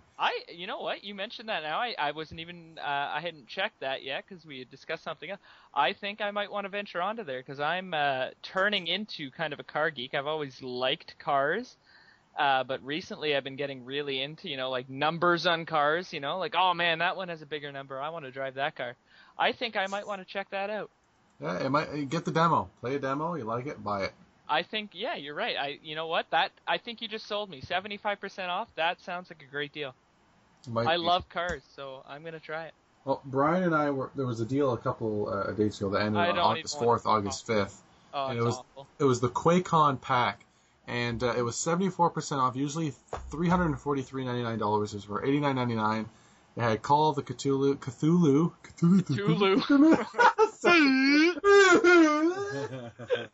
Commander Keen, which I grew up playing on my computer, an awesome game. I like how it's regular $4, and then they knock it down to $3.74. Okay. I bought this game when it was on a floppy. Oh. This game was pimp, bud. You had to install it on my 250 megabyte. I'm not even going to go off on this. I'm going to end it right there, okay? Okay. So you had Dishonored, some expansions, some DLCs, Doom 3, Doom 2, Fallouts. Both Fallouts. Yeah, there's a lot of By both, I know all you geeks that are thinking the old ones. I'm talking about the new ones that everybody knows about. Lost 3 and New Vegas. Lonesome Road. There was a lot of Fallout stuff. Other Final Doom stuff, Heretic, Hexen, 1 and 2. Quakes. There's a lot of games in there. There's even Skyrims with all the DLCs. There's Rage. There's Wolfenstein. Wolfenstein 3D. Yeah. And like, I just to follow, I know we're trying to get through this quick, but I did end up buying Wolfenstein 3D for the $5 regular price on Steam afterwards, because for nostalgia's sake, that's probably one of my favorite PC games of all time. yeah. Is that the one where you kill Hitler at the end? That's right. You kill Hitler at the end, and in different episodes, you get to kill Robot Hitler, you get to kill Dracula Hitler. It's literally the most fun you can have killing Hitler. Is that the one where the number 6 weapon is the little minigun, the machine gun? Yeah, that's right. Yeah. Nice. Okay. Yeah. You got your knife, you got your pistol. There's also, and leading up to that, nice minigun that plows through your ammo like nothing. But there's always tons of ammo for you. Yeah. All the secret doors. Fight work. Secret doors. Where they both he has hit points and his mustache has hit points, or is it just? I don't remember that, but all I remember is him turning into a corpse. Like it's so funny. Whenever I loved how people died in that in there. They just they just turn into like this puddle. Yeah, puddle. Yeah, exactly. Just a puddle of different chunks of body part. Yeah. Oh, that was phenomenal. Man, I missed that. I'm getting that. Yeah, $5 on Steam. Go for it, Andy. It's worth. I know it was on sale, 75% off, but you know what? $5. Forget about it. Yeah. Do that. All right, so we're going to move on now to our next segment, which is called The Flooded Port. And what the Flooded Port is just videos that are popular this week. Stuff that's caught our attention, and whether it was cool, geeky, funny, hairy, armpits, doesn't matter what it is, women with mustaches and beards. Another flavor segment, Acre. Yeah, it totally is. It's what caught our eyes. Yeah. Whether or not it's new, I don't care. So the first one is from Brian. It's called Llamas with Hats, episode 4, correct? Yes. The way I found this was it was actually everybody should know yesterday was Andy's birthday. That's true. And everybody should now, while they're listening to this, sing him happy birthday and not listen to what I have to say for the next couple seconds while they do that. But somebody posted it on another friend of mine's Facebook wall. This thing, which apparently is a tradition with him and his brother for people to send him this video. I saw it and sent it to Andy, as well as another friend of mine whose birthday was yesterday, Amanda, and I laughed hysterically when I saw it.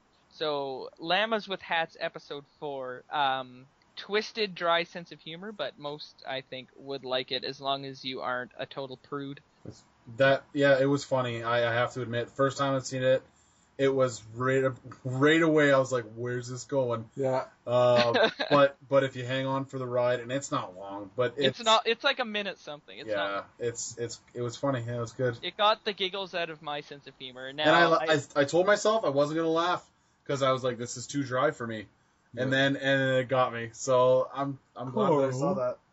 Yeah. So Andy, you had a video too this week. Oh yeah, I'm an avid wimp.com watcher. every day I check out I think it's 5 videos that post around noon. And I don't know where these come from. Some of them I've seen before just because I'm such an internet hog. But yeah, put it in my veins. So I came across this one that's titled James Hill plays the ukulele with chopsticks and a comb. The ukulele. Sorry, the ukulele. He plays the ukulele with chopsticks and a comb. Like, just the title itself was like, okay, this could be interesting. Was it interesting? Yeah, it was phenomenal. Yeah, it was cool. I can't believe what he actually did with this. And this guy had to have been, having some left-handed cigarettes while he was doing this, but he found out somehow that his ukulele could be stabbed with a chopstick and produce rather interesting music. Oh, it was cool. So check it out. He's doing like a turntable type of sound too. It's cool. Yeah, I can't. It's so. And the best part, we didn't watch it. You guys didn't see the very very end of it though. He picks it up, the ukulele, and he says, "Look," and he plays like 2 or 3 different chords, and he didn't damage it in the slightest. It still sounds great. It's still in tune. Like, it was crazy. Anyways, yeah, so I recommend it. James Hill plays the ukulele with chopsticks and a comb. His next episode or video will be him playing dubstep on it with a toothbrush. Yeah. For that. My little addition to this is the Game Chasers have their new episode out. Episode 29, City of Scraps Part 2.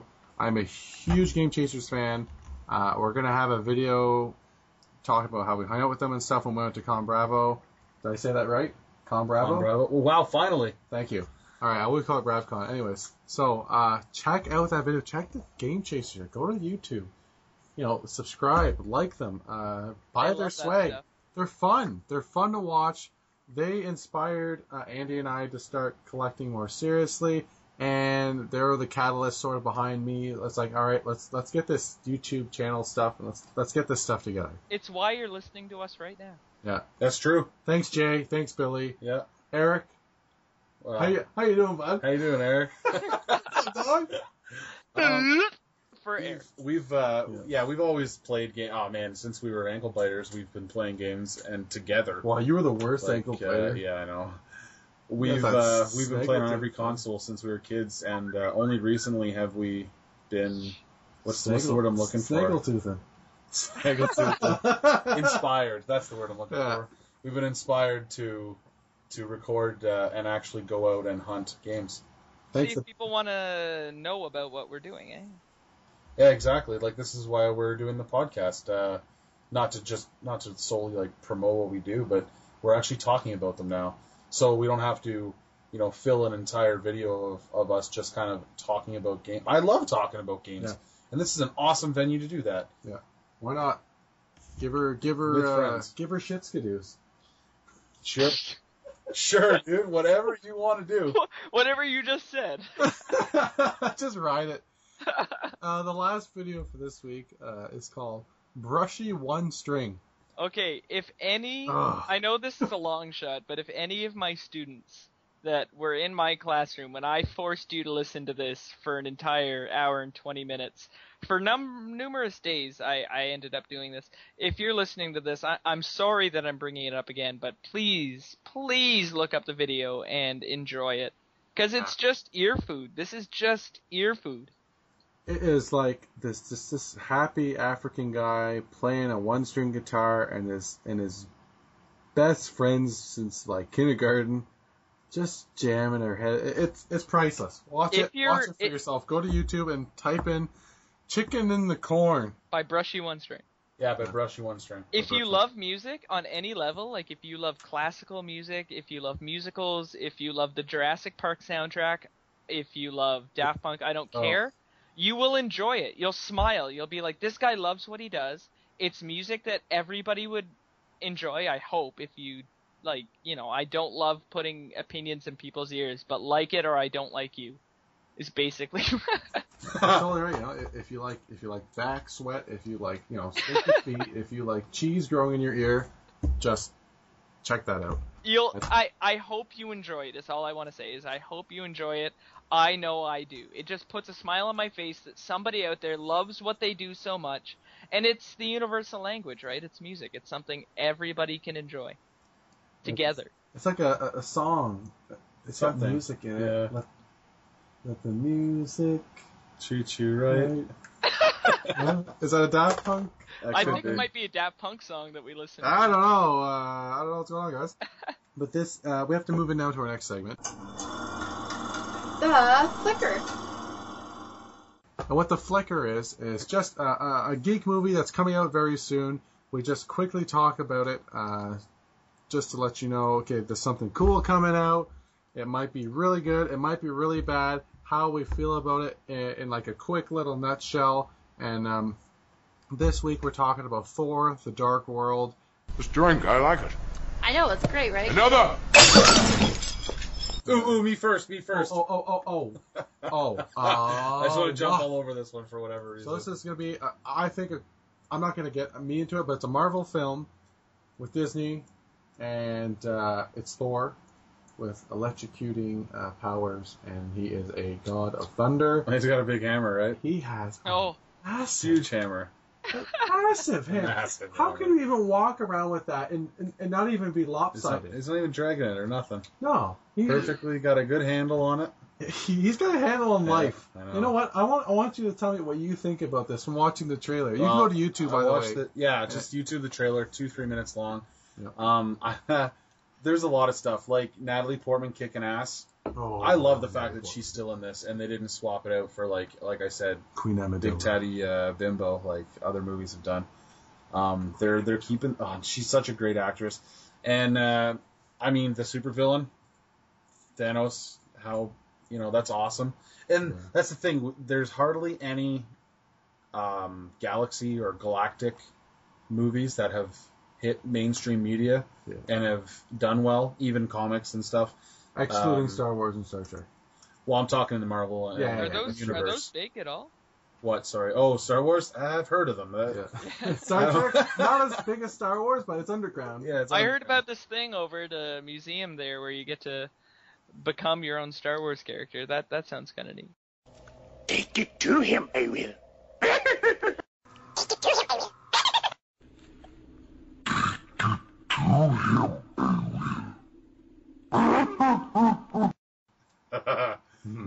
It's horrible.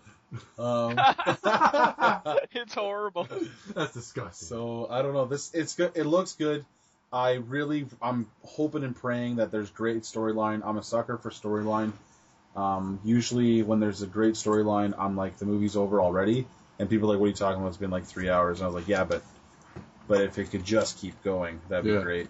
I don't want a Michael Bay movie. I don't want all explosions and ass kicking, honestly. Although, I mean, there's obviously going to be some pretty good scenes of that, because they've so far done that really well. Yep. Loki, let's see what happens, because they have to team up, so I don't want to give anything away. I mean, all I've seen is trailer too. It's in the trailer, so it's not a spoiler. So, anyways, that's my take. I'm excited, and I think it's good. It has good promise. And Brian, does it promise you anything, or what are you feeling? I'm feeling like, as you know what, I've watched all the Marvel movies leading up to this, all the Avengers ones and that, and none have really let me down yet, right? None. I haven't walked out of a theater, out of this new generation of them, saying, man, that wasn't what I was hoping for. And I'm hoping that they can continue that, and I won't doubt that they will, right? Yeah. Like, they keep giving me what I want, right? Like Batman, for example, on the other side of things in the DC universe. Mm-hmm. It gave us more than we could have hoped for, I think, at least from my perspective, right? Like, I'm a massive Batman fan. My mom raised me from that animated series in the 90s to the Adam West show. I loved it all. Oh, Adam West. Oh, Adam West is a hero of mine, just saying.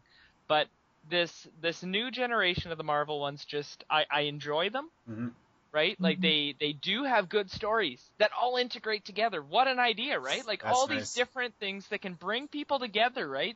Like you could be a Thor fan and not have liked the Hulk before, But because they did a decent movie and now you bring them together, maybe that bridges people over. I know it did with me because I was that's exactly what it was I was never a big Hulk fan. I just didn't get it. But isn't he badass in the Avengers though? He's so badass, Oh. and I enjoy it now, and Yeah. it's actually made me a fan. Like, I would consider myself a fan now. Like I said, I was a Batman fan before.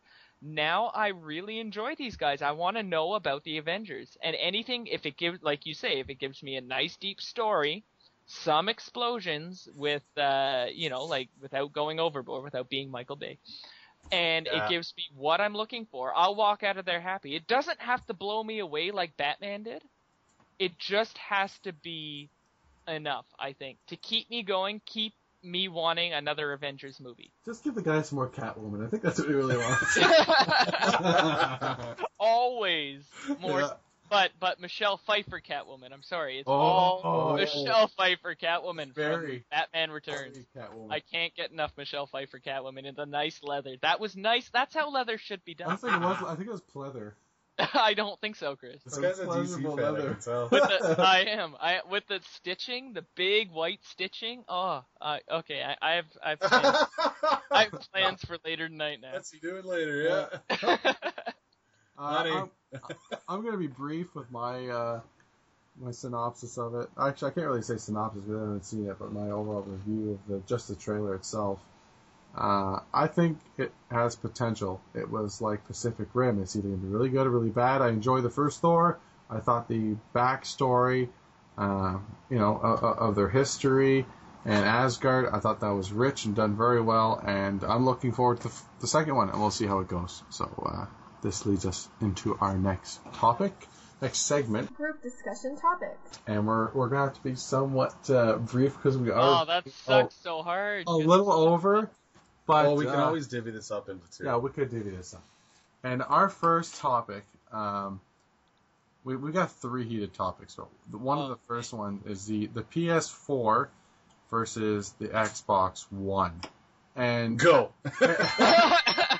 Everyone fight. Yeah, just ding ding, bud.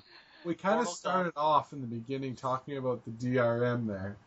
And it's hard to keep your mouth shut when a company does this. I can't. How did E3 go for you? Because when I saw it, who wasn't waiting for the unveil? Honestly, it's been how long since both of these have they've been riding those other consoles forever. And they're not limited, but they're due for this explosively new console. It's going to friggin' tickle you in places you haven't been tickled in 10 years. Oh, wow, yeah. So...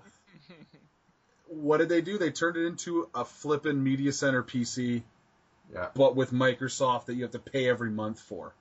It's okay. Anyways, the Xbox One was a complete letdown at E3, at release. Everybody was like, really? It was just like, really? Yeah, you're putting all games? These stipulations down, right away, boom, right off the bat. I can't, and all PS4's ad campaign has to be, we're not doing that. No, yeah, we're not doing that, was what they went with. Almost childishly, but... a 20-second commercial where they're like, this is how I lend games to my friend. And he has the game to him and says, thank you. Yeah. That's it. Yeah, it's... Remember doing that when we were, always. Yeah. So Xbox, really, it's but how bad do you shoot yourself in the foot? Well, they are trying to monopolize the market, and who knew? So my biggest thing, I think this could have worked possibly maybe 5-6 years ago, when they could or should have put a new system out. That in the last 5 or 6 years, we've Twitter and Facebook and Netflix and you name it, Dropbox and Instagram and all this new social media stuff is completely exploded on the internet waves. And then you start saying, whoa, we want it to all filter through us. Yeah. And we're going to charge you for that service. We're also going to keep that console on 24 hours a day. You have to have an internet connection.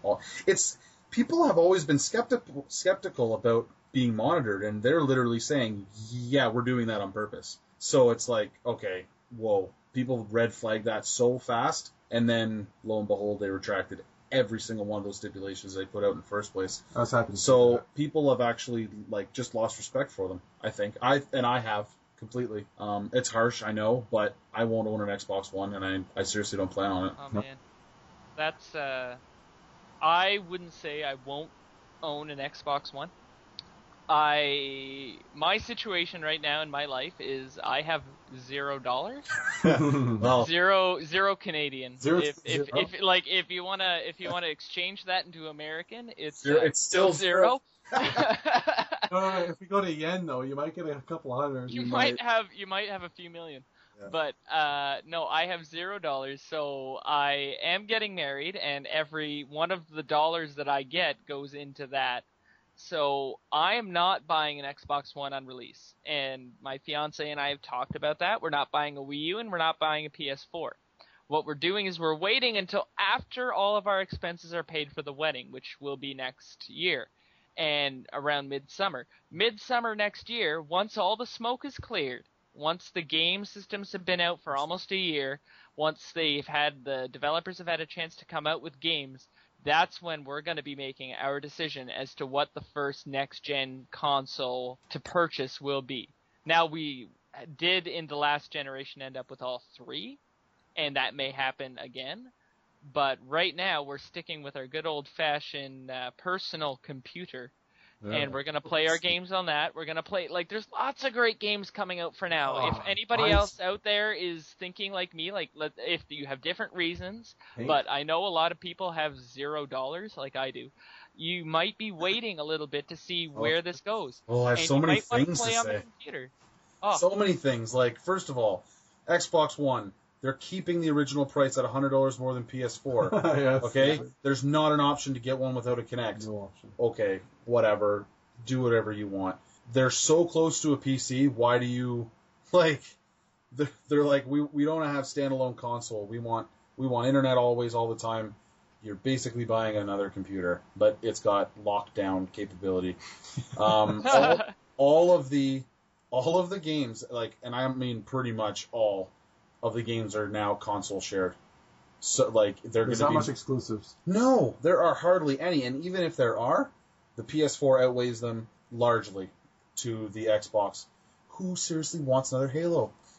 Honestly, out there. Yeah, you know what? I wouldn't be I'm that getting upset. tired of it. Everybody's tired of it. They overdid it with ODST and Reach. ODST is what Like, to me. they should've I just left loved it at Halo 3. 2 and 3. Exactly, everybody did. And the thing about Halo, even though the storylines might not have been great, but the multiplayer aspect was at the time couldn't be online beat. gaming. You couldn't beat it. 100%. So I think Xbox has shot themselves in the foot numerous times, and it's seriously gonna suffer on this console release. The key is I want us to all be able to play NHL together for the next, Yeah. So I want to make sure that we all own the same. Well, I'm whatever gonna it have the 360 until it red rings.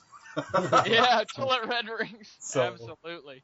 And another For the 5th time. then you have to put a towel over it. and they don't even know what it's looking like yet, or they might have just released what it actually looks like, but they released a conceptual.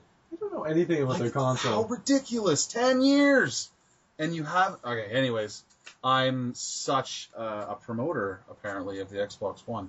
You're the biggest fanboy I've ever heard. And Yeah. he's buying a PS4 if he does buy any of them. Yeah, exactly. That's if. Like, I don't know how much further I'm going with all these cons. I mean, I say that now, but the reason I mainly say that is because I don't want to get anything on release because I'm really not that excited. Plus, I Well, got that's enough.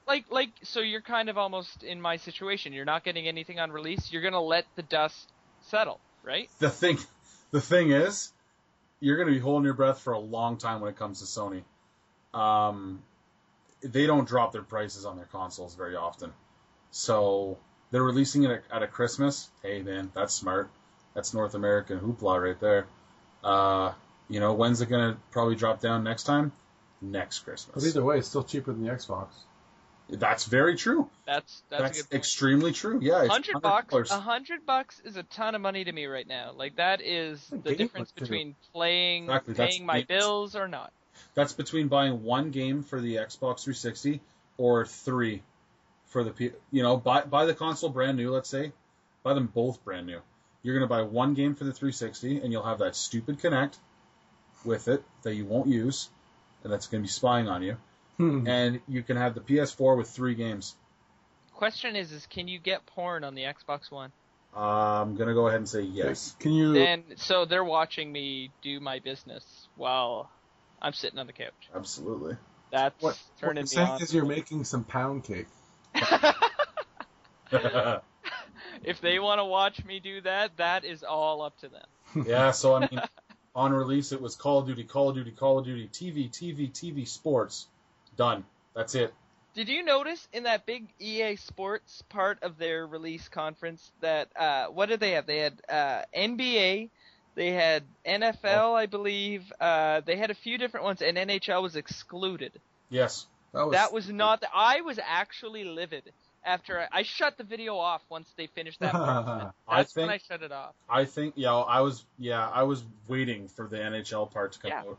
And I think half of it, if only maybe a quarter of it, is because that they're just released, not just, but September to December, that sort of just releasing the latest version of hockey. The only thing is, I think that they're targeting an American market. Yeah, there's way more American sales than say Canada. Football, and people go Football's crazy. Huge. They just go crazy. Like football. Yeah, football. Baseball, too. Could you imagine football? I love football, but I'm a Canadian, and screw you if you don't love me. Yeah, I know. You know what? If you don't love Brian, I'm also saying I also you don't love you are back. the screw. It's a nasty Canadian you're talking to right here. I get absolutely upset. So Hockey is the world. We're on the same topic, I guess. Like, what's the difference between the PS4 and Xbox One? It was, and the keyword was a huge difference. I think now they're so eerily similar. Yeah, the hardware that it's just a flavor is again. very similar. Hardware is almost identical. The only thing I believe it's different is the memory timing between the two. The Xbox says that they don't have the same. Actually, no. DDR5, I think, is what PS4 goes with. But the Xbox One says DDR3 plus or DDR3 something else. Yeah, like they say that it's going to be equivalent, but it's not kind of titled the same. But anyways, yeah, so now that the Xbox One has dropped all of their stipulations and all that jazz, and that's off my chest, they're almost the same thing. Now it's just which of the lesser of the two evils. Yeah, they just got too many people upset at the beginning and lost a lot of money there. Well, remember when we were at Con Bravo and we're in that room and they're talking about, which is a segue into our next topic, but we're talking about the future of gaming, and they're like, well, who's buying a PlayStation 4? And then kind of everybody raised their hand. And it wasn't like who's buying a PlayStation 4 on the first day. Yeah, no, because it was just who's getting a PlayStation 4, and almost everybody in the room raised their hand because I think there's stuff to look forward to, and even if there was like non-exclusive games, some people I think are leaning more towards wanting to play them on the PS4 than on the Xbox One, and then they pose the question, who's buying an Xbox One? There's so much negative criticism that not one person in that room raised their hand. That's a population of like 200 people. Sony rewards their subscribers to their service by giving out free games periodically that you can download. That's true. The Xbox, only thing that I don't like... Pay everything. Yeah, pay points, buy this, buy that. You want a gold chain for your avatar. You want your avatar to have leather chaps and butt cut out. Pay it all. Man. Pay. Yeah, I'm not a fan of Microsoft. And anyways, this is gonna be I hope it's not eye-opening, because then they're in a wrong place if they think that what they did is not gonna hurt their business. But I personally, I'm saying I cannot wait for the new Uncharted game.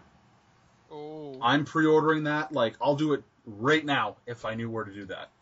I was so blown away by the last three, and I waited till all three of them were out before I played any of them, because I knew that once one was done, I was throwing two in immediately after that. I cannot wait for the new one. And what was really exciting me is they're saying that the PS3 doesn't have the graphics capability to play the new Uncharted game the way that they want to design it. They need new hardware. That's like Star Wars Episode 1, but then look how that turned out. That's what do you awesome. mean, man? Did you see Jar Jar Binks' tongue? That was Jar awesome. Jar. It had sick range. So, Oh, yeah, George. my feelings about PS4 and Xbox, I like PS4 more. Xbox shot themselves in the foot. I got my 360, gonna play it. I'm gonna buy a PS4 when it goes on sale, or I buy it secondhand. I'm hoping they're gonna make it properly. Yeah. They're not gonna have any overheating issues. They're not gonna have to do a bunch of firmware updates. I'm looking forward to. In case anybody, I'm sorry to cut you off. In case anybody from Sony is listening, I will beta test your console if you want to give me one. Yeah. That's an honest to God statement right there. If somehow I get two of them get shipped at once, Yeah, I'll take we the won't second we one. won't return the second one. I promise. I'll take it. But, yeah, I don't, Sony, I don't like your controllers. I don't mind them. I've always. I'm I've never sorry, every hated them. I never PlayStation loved- player out there. I'm sorry, that's my stupid opinion. That's It's me not being. it's not a good point. But they're- I'm terrible with it. Like, if you play any game with me on a PlayStation controller, you're gonna beat me. Guaranteed. Me too. Yeah, I don't love or hate them. I think they're okay. I think they could be better. 360 ones are great. That's See, what I think. And you know, all it is they move the D-pad and the stupid joystick. No, Yep. but if you look at Like- the size of them, they're a little wedged out more. Oh, they could be the same size. Yeah. Whatever it is, I got this weird thing going on where I can't play with both thumbs on the same longitudinal or whatever, like two joysticks side by side. I can't do it. My brain goes all screwy. Oh, the N64 is still my favorite controller. Oh, yeah, sorry. Yeah, no, you're right. Way back to that. And did you... I don't know if this is just me being me, like normal, but I found just some stupid thing on Reddit. Picture I already knew about the original NES controller being the same as your right-hand controller on the Wii, but it never occurred to me that the left-hand controller was the exact same thing as the N64 middle section. Oh yeah, with the Wiimote, the Wii Chuck, whatever it's called. Yeah, whatever the frig the it's called. Chuck Norris. You can't beat that thing. No, you can't. But it never occurred to me, and I couldn't believe it. I only discovered this about a month ago, that never occurred to me. That it's almost exactly the same. Yeah, I read up on it too, and I was like, oh, that makes sense. Yeah, Well, that's really neat. Get something, make something that someone's already used to holding. Without, Yeah, that's the idea. Like how I don't like PlayStation. I'm just not used to it. I'm used to Xbox and Nintendo controllers. Yep, exactly. Especially if you started at that age, right? You're able to. That's right. Yeah. I've this gone gonna- right through Nintendo. My history is I went through Nintendo all the way from back in the day to I went right through until Xbox came out. I switched from my N64 to Xbox, and I started playing Xbox. Then I got the 360, and I did not get a GameCube or a Wii. Now I have all those systems just because my fiance and I amalgamated all of our games together, and Yeah. it was generous of me to do that. I ended up with all these, and I love all those consoles as well. But PlayStation I just could never handle that controller. I get my butt beat every time playing every game with that stupid controller. Well, you made a perfect segue to our next topic, which you were talking about the history, and now we're going to the future. One of the questions I had was, are people still about graphics more than gameplay? Is that still a big thing? Who do you ask? Who are you asking? I think that's the. I am it's not. your target I'm not even audience. going near Ghostbusters. I'm going to be honest with you right now. I'm not even going to touch them with a 75-foot. You know what, Chris? Pizza You go first on this one because I have a pretty good feeling of what you're going to say, and I want to hear it. All right. Well, I've always been gameplay over graphics ever since I played NES. The graphics is always the bonus. It's always the sugar, the icing, whatever you want to call it on the cake. If it's just smooth and crisp and everything's rendered properly, it just makes your experience that much better. But now they're trying to just take all this flashy crap and just jam it forward. And hopefully the gameplay mechanics, it's like just good enough, but it's just flashy enough where it's just like, this is so awesome. There's so much stuff happening at the same time. See how far you can see on this map? Yeah. See how beautiful the sunset is over there? I miss. Is it a movie or is it a video game? I miss the days when I could buy a 64 game, any game, and still have some fun with it. You can't buy any game on any of the new generation systems. Super Nintendo 64, even PlayStation 2, you could literally go into a store, don't go into Burger King and buy a game, but go into a store and buy a game, and you probably have fun with it for the most part. Yeah. You don't get that anymore with new systems. You got to really sift and look up reviews and stuff because there's a lot of garbage. There is actually a lot of garbage out there. Yeah, actually, I can completely agree. I can't say that you won't find a good game if you just go pick one up, but I find that it's so repeat customer. Like, all the games I play are just, I don't know if it's just maybe my flavor or games that I'm picking up. Like, that looks fun, but I don't know. I find that I totally agree with you. Gameplay over graphics, and hopefully that continues into these new consoles. Because what would be more amazing than great gameplay with stunning graphics? Yep. Like now you're playing a movie in high def. Well, like for me, I love, and I know a lot of other people do, Minecraft. Yeah. Terrible graphics. I hear it from my fiance all the time when I play it. Like she makes fun of it. She has a degree in 3D design, and she just laughs at it, right? Like, that's terrible. This is bad about it. This is bad about it.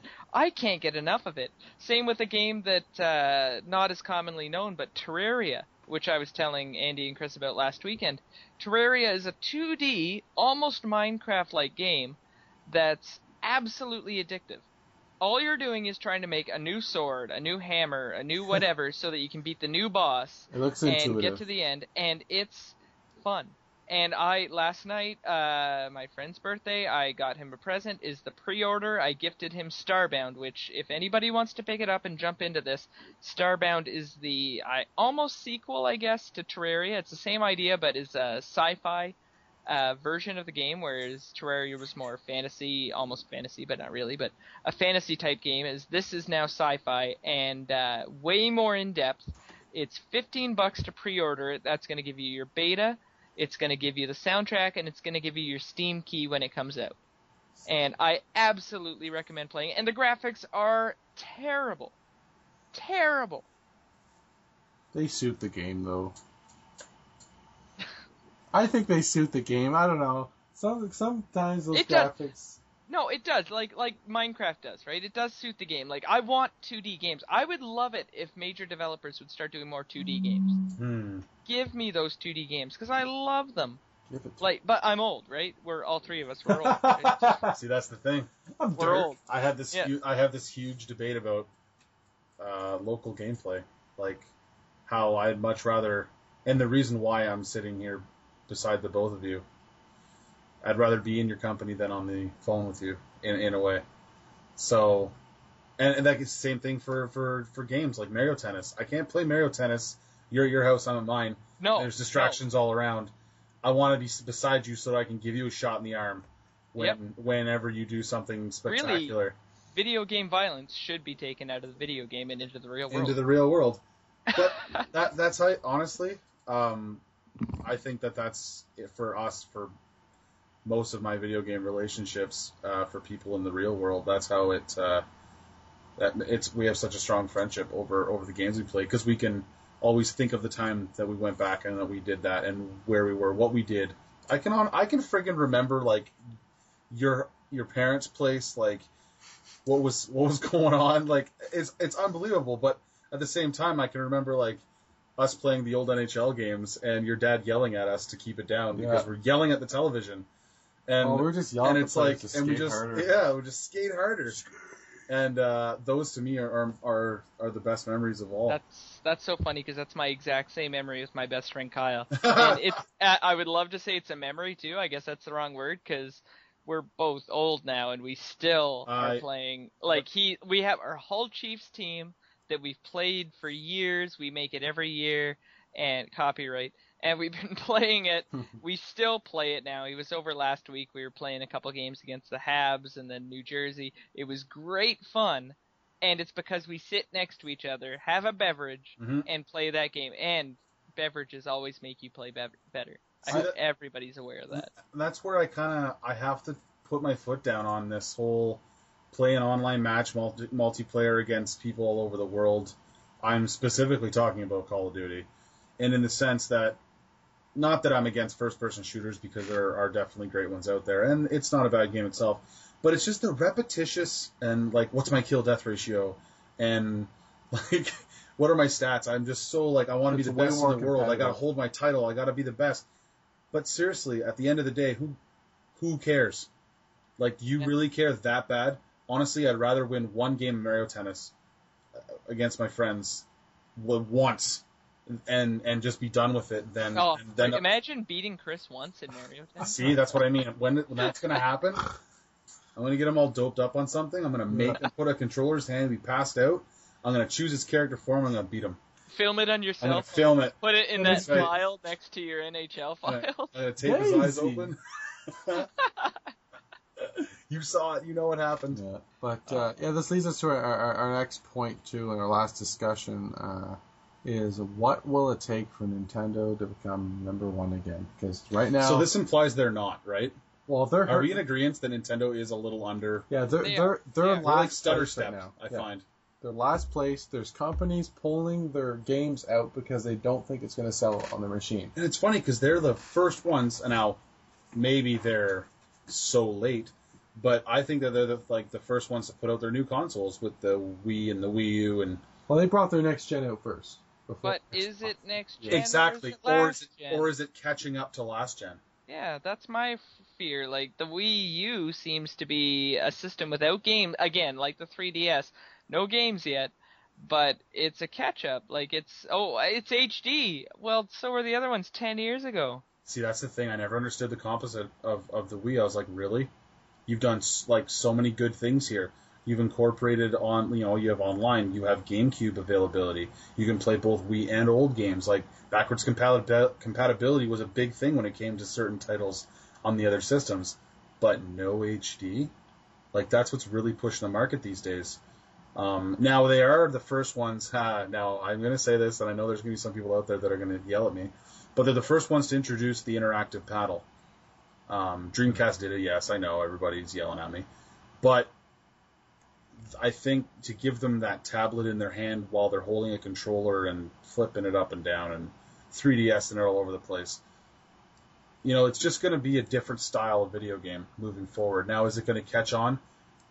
Personally, only time will tell. I don't think so. I think that, first of all, I got to get people to make games for it. That's it, right? I went to the store today. I went to the store today with Ashley, and we were looking at games in the case, and we were debating it. We were like, would we buy this console? And we said no. There aren't any games. There are some games we want. But I don't buy a console when there's one or two games that I want, like I did with the 3DS, because Nintendo, if they put Ocarina of Time on it, I'd buy it. But if that's just because I'm stupid. But the Nintendo, the Wii U, why would I buy that with only a few games? Why would I spend all this money on the console? Like, what is it now? $250, something like that? Yeah, something like that. $250 on a console to buy maybe two $60 games. Yeah, exactly. I play through it once, then I don't play it again. Yes, there's titles coming out, but they need to be out before I'll buy it. So, to answer this question, what will it take for Nintendo to rise? I've heard speculation, not for the Wii U, but I've just heard speculation that there may or may not be a Pokemon MMORPG. And did you just hear that gasp? I heard Winner, I'll buy it now. I'll buy it yesterday. I'll buy 100 copies. See, right now. I think that they have to get away from what they've been making it's their bread and butter. I understand that. But I'm growing tired of the 750,000 different kind of Pokemon. And that takes a lot, because you have a Pokemon tattoo. Exactly. It's just so repeat. And yes, it's fun, sure. It is. But make it more than that. Make it Skyrim on the Wii U, like I know a certain person's Skype picture is. Yeah. My Skype picture currently, just because I had to pick an image that I had my pictures on my old computer, it's currently, if you could take Pokemon Red and Pokemon Blue and give it Skyrim graphics and gameplay, that would be the greatest game of all time. Yeah. Push everything aside. I would play that every hour of every day. It's funny. I think it's just a matter of time. I can't see them not making that or haven't already and just holding on to it. Like, I don't know where it's at, but come on. How many versions of this game have, like, sold billions and billions and billions of copies? Like, maybe I'm just unaware because I'm not 8 years old anymore, but maybe there are 8-year-old kids that are just eating up these new Pokemon games. I have no clue. But at the same time, it's like, well, for me, you know, I kind of want to revisit those Pokemon days too, but I'm telling you this, I'm not buying the new.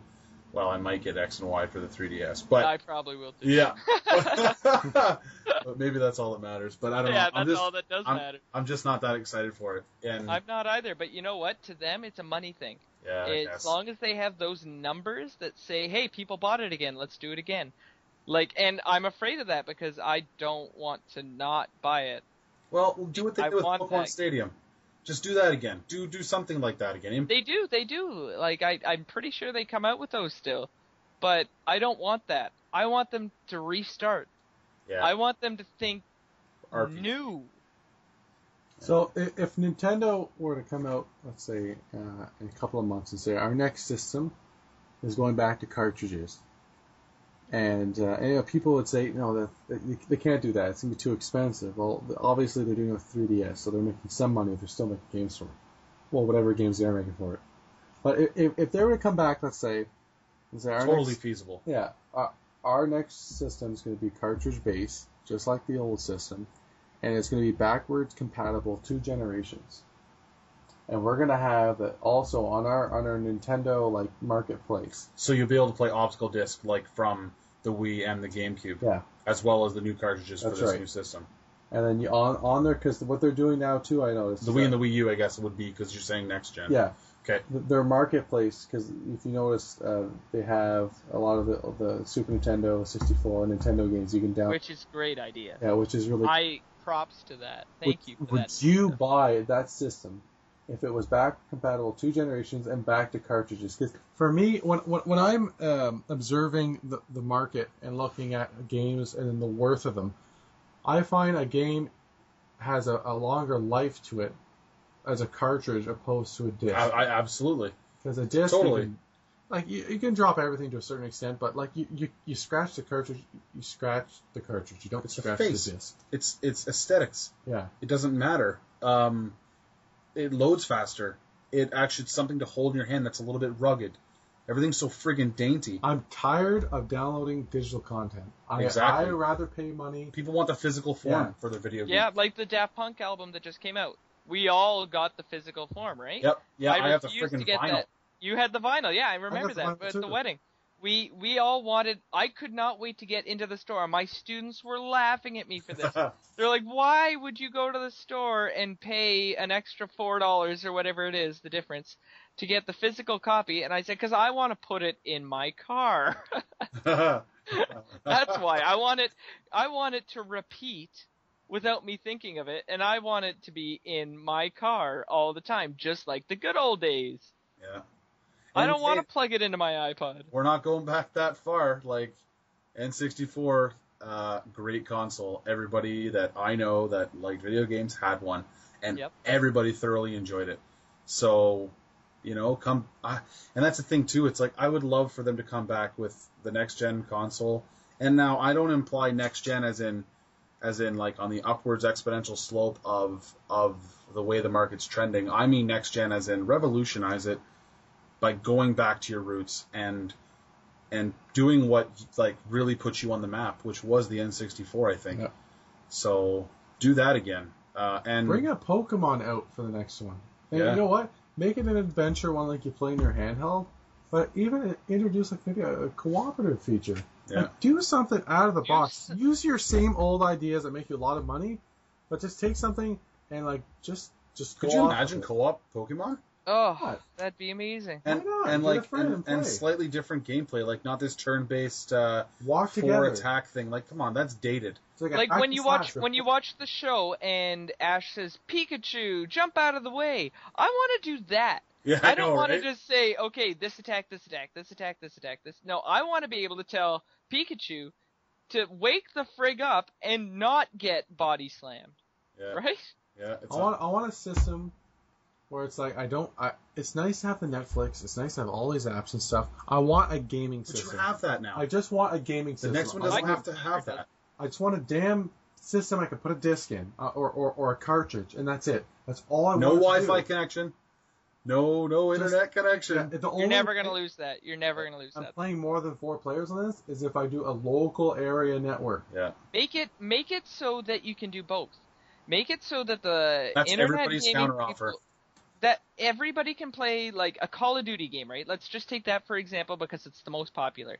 I want to be able to play Call of Duty so that the people who want to play it online can do that, play against people in Japan and Sweden and whatever the heck they want to do. But I want the people that are like you and me to be able to sit down on the couch and, like you said earlier, punch each other on the arm when you kill me so that it's fun for us that way. Mm-hmm. I want to be able to do both, but you can't enjoy Call of Duty anymore that way. I want Perfect Dark bots in my games all the time. Nice. I don't understand how that did not become a staple for every FPS since Perfect Dark. How did bots not catch on? If they made a system that was $99 to $129 that was strictly gaming, I bet you they would clean up. It would be like the PS2 all over. Go again. back to the but cartridges. For cheaper. Yeah. I totally agree. Yeah, I know. Market dominance. I don't know. The thing is, I feel like these are our wants and needs. Are they the largest demographic? I don't know. I don't know where they're biggest. Exactly. I don't know. Is it still kids? And you have to trend towards what kids are being influenced by. Kids are always the market in every single business, fashion to music to everything. Kids are the market. But they don't know what they want. That's why it's so tough. I know, because it's just what you tell them. So you can do whatever you want. Yeah. Yeah. For us, we have our wishes and our desires, and who knows? Maybe one day we will grow up to have that company. I have no clue. But I say grow up. I mean, I'm just going to go purchase one tomorrow. I don't know. It could happen, and it would be great for it to happen. But at the same time, we could always just pull out the 64 and relive it. Yep, absolutely. Already happened. The old faithful. Do it The old faithful. Yeah. All right, we'll do it right after we finish recording. We're going to move to our last segment. This will be a quickie. PC tips. And we just do this for to help everyone else out, because the majority of people use PCs, and I got nothing against Mac people. I love iOS. I love Linux. I love Ubuntu. I love all that stuff. I work with it all. But, PC people need more help than those people. Because a lot of Mac I'll agree to this. A lot of Mac stuff runs really smooth, so let's help out the PC people. Let's not complain at me because, what about Mac? No. We help out the PC people. Just help them out a bit. So, the first thing of the week is the little tool called MSConfig. And if you want to run this, you click on your Start button in the bottom left. So everything but Windows 7 and prior, you click on your Start button, your Windows button, blah, blah, blah. After you click on it once, you'll pop up a little menu. In Windows 7, it'll be Windows 7 and Windows Vista. It'll say search. You get to type something in your white box, type in MSConfig. And then it pops up, you click on it, and then when it pops up, you'll see a new menu, and it'll have Startup, one of the tabs. You click Startup, and here you can actually, you're pruning your tree. You get rid of the stuff you don't need, and then your Startup is way faster. You save more memory. You're a happy camper. And on Windows 8, it's a bit different. When you click on you don't even have a Start button. If you don't have a Start button, go on Internet Explorer, go on the Internet, download Classic Shell. Slap that sucker in there, because you need that. Windows 8, terrible. Next service pack comes out. I believe they're putting the Start button back in. But besides that, you'll have to search it. You'll have to bring your cursor all the way to the top right. So your little sidebar pops out. Click on search. After you click on search, type in MSConfig, blah, blah, blah, pops up. How embarrassing is it that I'm doing that right now on my Windows 8? So after you hit MSConfig, it comes up. So the thing is, it's different than 7 and everything prior. So when you hit MSConfig and you click on Startup, it actually doesn't show you your processes right away. You got to click on the hyperlink. I think it's called Task Manager or Manage Your Tasks. So after you click on that, it then pops up all your tasks, and you'll see check boxes with check marks in it. and just go through it. Don't disable what you don't know. Google it. Yeah. Google That's what big, you that's huge right there. know. Don't You don't want to disable what you don't disable, know. especially like your Intel stuff, your ATI on a laptop. If you disable that and you connect like a projector or another monitor, it sometimes won't automatically detect it. So you're shooting yourself in the foot. Get rid of the QuickTimes, the Adobe readers. You don't need that. The Flash. Whenever you install Java. some of these softwares, like primarily they usually, as you're installing them, whether you notice or not, they're going to have a little box that says load on startup. Basically means when you power your computer on, it's going to come up. It's going to load right away, which may or may not be the reason why your computer takes half an hour to turn on. But this is the way to disable all of this in one convenient location.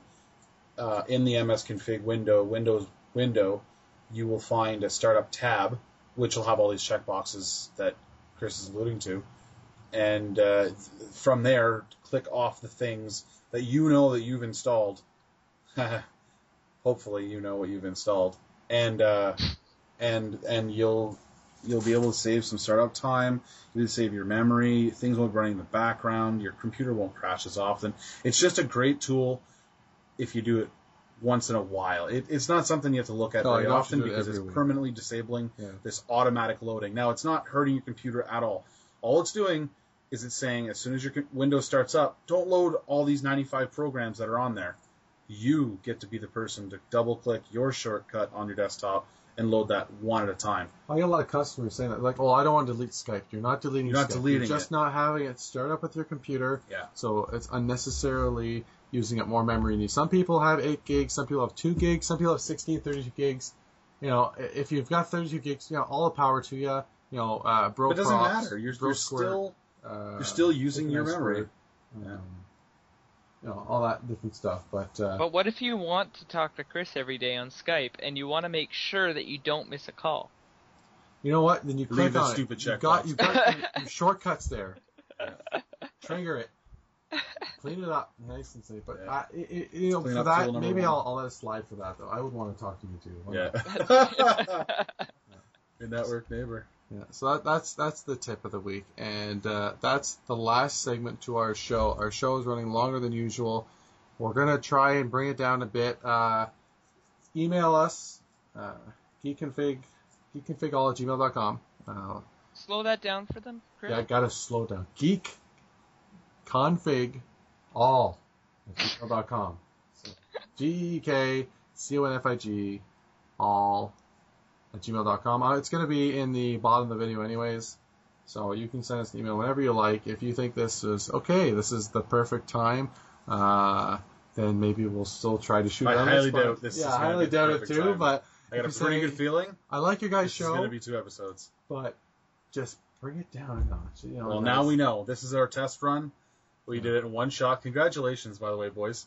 This is our first. That was great. I really enjoyed that, guys. That was good. It lasted twice as long, which is a great thing. Yeah. There's always benefit to too much information than not enough. Overload it. Pile it on. Pile it up there. Cut it up.